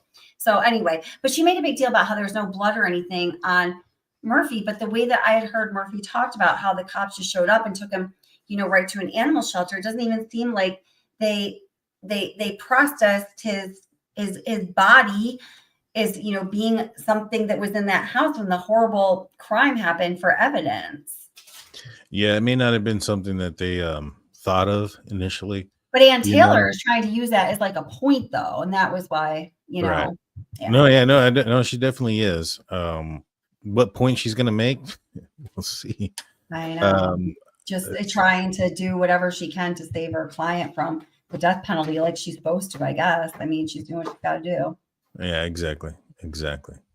But yeah, no, I wanted to share everybody your channel. It is in the description, but if you don't know where it's at, just look up What's the Obsession. Go hit the like button, subscribe over there. Let them know that we sent you. We're almost at the 2-hour mark. And tell Daniel not to lurk when he's in chat. Come say hi, chat, be friendly. Give us some of the knowledge. Ask some questions. Definitely say hi to Angel D. And I love you, Angel D. I saw your comment. Angel's amazing. Angel's amazing. She's amazing. We have this joke where if someone says Drunk Turkey Show 3 times, then you appear in chat. Because a while back that happened a few times. Like we would talk about you a little bit. And then I think it was just a timing thing. You'd pop up in chat back when you did say hi. Yeah. So it's kind of a little joke we have. Yeah. All right. Well, hold on 1 second. The eyebrow page. Let's see. Shady eyebrows, page 2. I told you one of either Chloe or that's the famous Chloe. You keep saying so amazing with documents. Awesome. Yes. Good yes. job, Chloe. All right. Let's see. Bushy eyebrows. Let me see if I can find that real quick. Let me just I got to click the F3 real quick, and then bushy, and then it'll take me to the right spot. There it is. Deanna, was it your right or left arm that's injured? And are you right-handed or left-handed? It is my left hand that is injured. And are you right-handed? I am right-handed. Okay, that's good. Yeah, I am now officially off of the. It's hanging out. You can kind of see the scars. Yeah. There. That's the ones on the back side. On the front side, it's all still taped up. I got a huge hole there still. But significantly smaller than it was. I think right now it's probably the size of a quarter. If you, I'm not sure if you had seen the images. I heard you describe it before. I'm really grossed out by arteries and stuff. Don't describe it again. Yeah. It sounds so grisly. I'm so sorry that happened. It is bad. It was bad. I'm so sorry that happened to you. I was really, when I heard about, I think Nina told me, I really was like shaken. I was so upset that happened to you. I'm so sorry. It's okay. I've owned several pit bulls, and mine were, I was just thinking about this because, people, they're animals, right? Animals will be animals at times, and I just love them. I was never afraid of any of them, but then I did have a giant schnauzer, and I did have to rehome her, like freaking what's her face there, and like Karen Reed, the Albert family and Karen Reed child, rehome Chloe, because I was scared of her. She was crazy. She was a crazy bitch, man. She was like volatile, and she would like lunge at me and stuff at times. I didn't trust her, and I had my son, and I was like, if I don't trust her, she's picking up on that, and I am not able to create a safe environment. But animals will be animals. But I'm sorry that happened. I'm glad you're healing. Thank you. Yeah, he so my dog had gotten snipped by another dog in the face when he was a pup. Aww. And so after that, he kind of didn't like dogs, and we have other dogs, and he was good with them. But as he got older, he tried dominating them. And my dogs liked each other, but if there was another dog, they would go after him. Like, yeah. They did. And for whatever reason, on this day in particular, he saw one of my older dogs, and he just flipped on my older dog. And my wife actually said, stop, no. And I could hear the change in the growl, and he lunged at my wife. Oh my God. And my wife pushed him back. And I had already gotten up. I was in the office, but I had already gone up and was running that direction. Your heart dropped. Oh my God. Yeah. And he lunged at her again when she turned around. I mean, he would have grabbed her, and I got him while he was in the lunge. And then during that's when he got me. Your life, maybe. I mean, I tell her that. I tell her that often. she knows that. She knows that. I tell her that often. Well, now we're equally as fortunate for one another, because I saved your life, but I'm trying to say that she's better than you, because she's my better half. Love you, wifey. Yeah, I don't want to mix that up though and sound like I'm being like weird. Okay. So here's the document. This says here, when Manson-Berger's balance test is applied, the facts of the case's reliability of the witness identification is non-existent. BM is the only person alive who is known to have seen the intruder. She only saw the intruder briefly. Huh. Yeah. I mean, well, that does sound straightforward. Now, and thank you, Chloe. Chloe is good. You're right about and who's the other person that helps you? Deb, DB. Deb, you guys are good. That's great. So yeah, so that's what. Oh, so now I know what the secret is. I'll keep coming back here. I'll keep coming back to this channel for information. But I want you to thank your wife, Chloe, and Deb. Yes, I definitely will. I surround myself around some excellent that's folks. good. You're smart man. That does sound. I mean, the way that reads, that does make me question it too. I guess the only thing, just because the way I feel about that story that I had heard is Dylan is the only person alive that can. It doesn't say that can you just read that first sentence of it one more time, or part of it? Yeah. So it says, when Mason Bigger's balancing test is applied to the facts of the case, the reliability of the witness identification is non-existent. DM is the only person alive who is known to have seen the intruder. She only saw the intruder briefly. Is this a defense filing?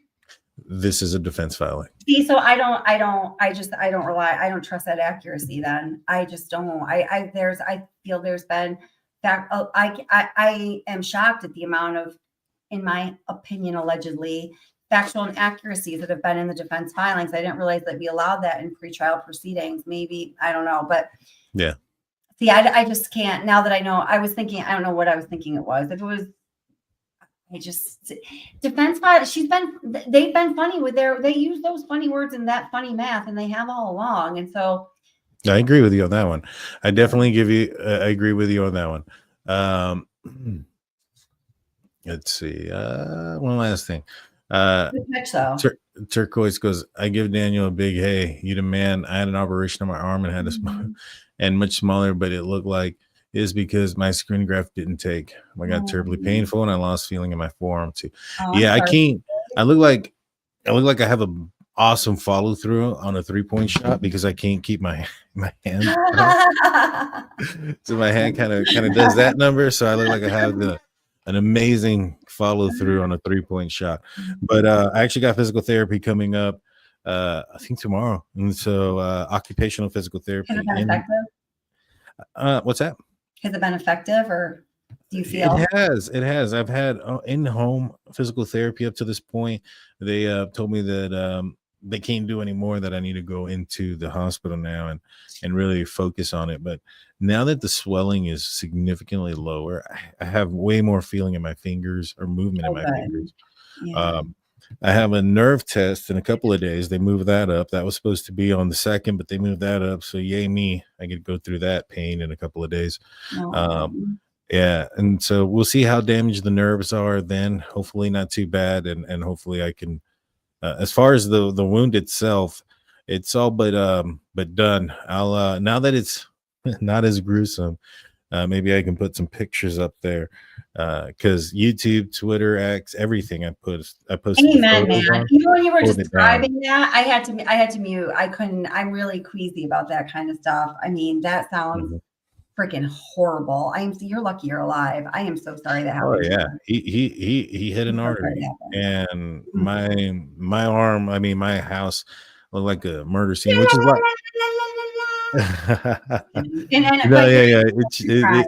The one thing though about it is, like, my wound was bad. It was severe. I mean, it looked like a gunshot. But for those, like, and this is just a little touch about the Karen Reed case. I'm gonna come on tomorrow and talk about it with Josh from the lab. There's still blood that we find here at the house, like, if somebody were to have had gotten hit like that and carried out of that house, there would have been a trail. There would have been a trail, and one that's probably still visible because, like I said, even today, like, we moved some stuff around, and we moved the little one thing, and then boom, right behind it, there's. Did you pass out? I did not, but colors began to fade. Well, I don't know if I passed out or not. So, when this happened, right, I was losing blood, and I put a belt as a tourniquet, and the ambulance came, and I live in the outskirts of my city. And you are so lucky you have medical training too, man. This whole, thank God. Go ahead. Sorry. And then my wife, well, she had a severe injury as well, and so she had helped me. She's like, due to this situation? No. Way before I met her. Okay. And so we put the tourniquet thing on, and this happened at 5:30. I live in San Antonio, Texas, almost 2 million people. I'm in the outskirts of town. This is during rush hour, and so it's taking them a minute to get there. During that time frame, things started to go gray. Like colors were starting to fade. I started actually seeing yellow and pink spots, and then oh God, yeah, like color of like highlighter yellow, like I could see through it, you know what I mean? And then the ambulance gets there, and they had to put on a tourniquet on my arm. They couldn't stop the bleeding. They had to put another thing on my arm to get the bleeding to stop. And unfortunately, did the emergency responders look freaked out? No. They looked okay. Well, from what I remember, and that's pretty serious. 2 tourniquets. Yeah. And they can't give you blood or pain meds until it stops. And so the tourniquets themselves were the most painful thing. Oh my God! Yeah, I have ever gone through. And then after. Once that happened, I remember they squeezed. So what they did was they put this wrap over the wound itself, and there was this like knob that they were twisting, which was tightening it, and that hurt. And that's when my eyes rolled to the back. I was going to say that's a lot of times it will make people pass out. You see, like, oh God, that's when my eyes. Yeah. Oh. But as I was going down, because I remember I sat up and I said, I yelled something that cannot be repeated. No. And as I was going back down, I heard the guy go, "All right, here comes the good stuff," and then that's when I left. I left this planet at that point. Thank God for the good stuff, man. Yeah, 100%. Well, thank you, Kelly, for joining us. Thank you so much for having me. I appreciate it. It's been great talking to you. Yes, ma'am. It was great. Maybe next time, if you ever want to have me on, I'm more than happy to. Oh, absolutely, I do. Yeah. I will email you. I have a couple different thoughts. So yeah, I want to pick your brain on some different things too. Yeah. All right. Well, you have yourself a great night.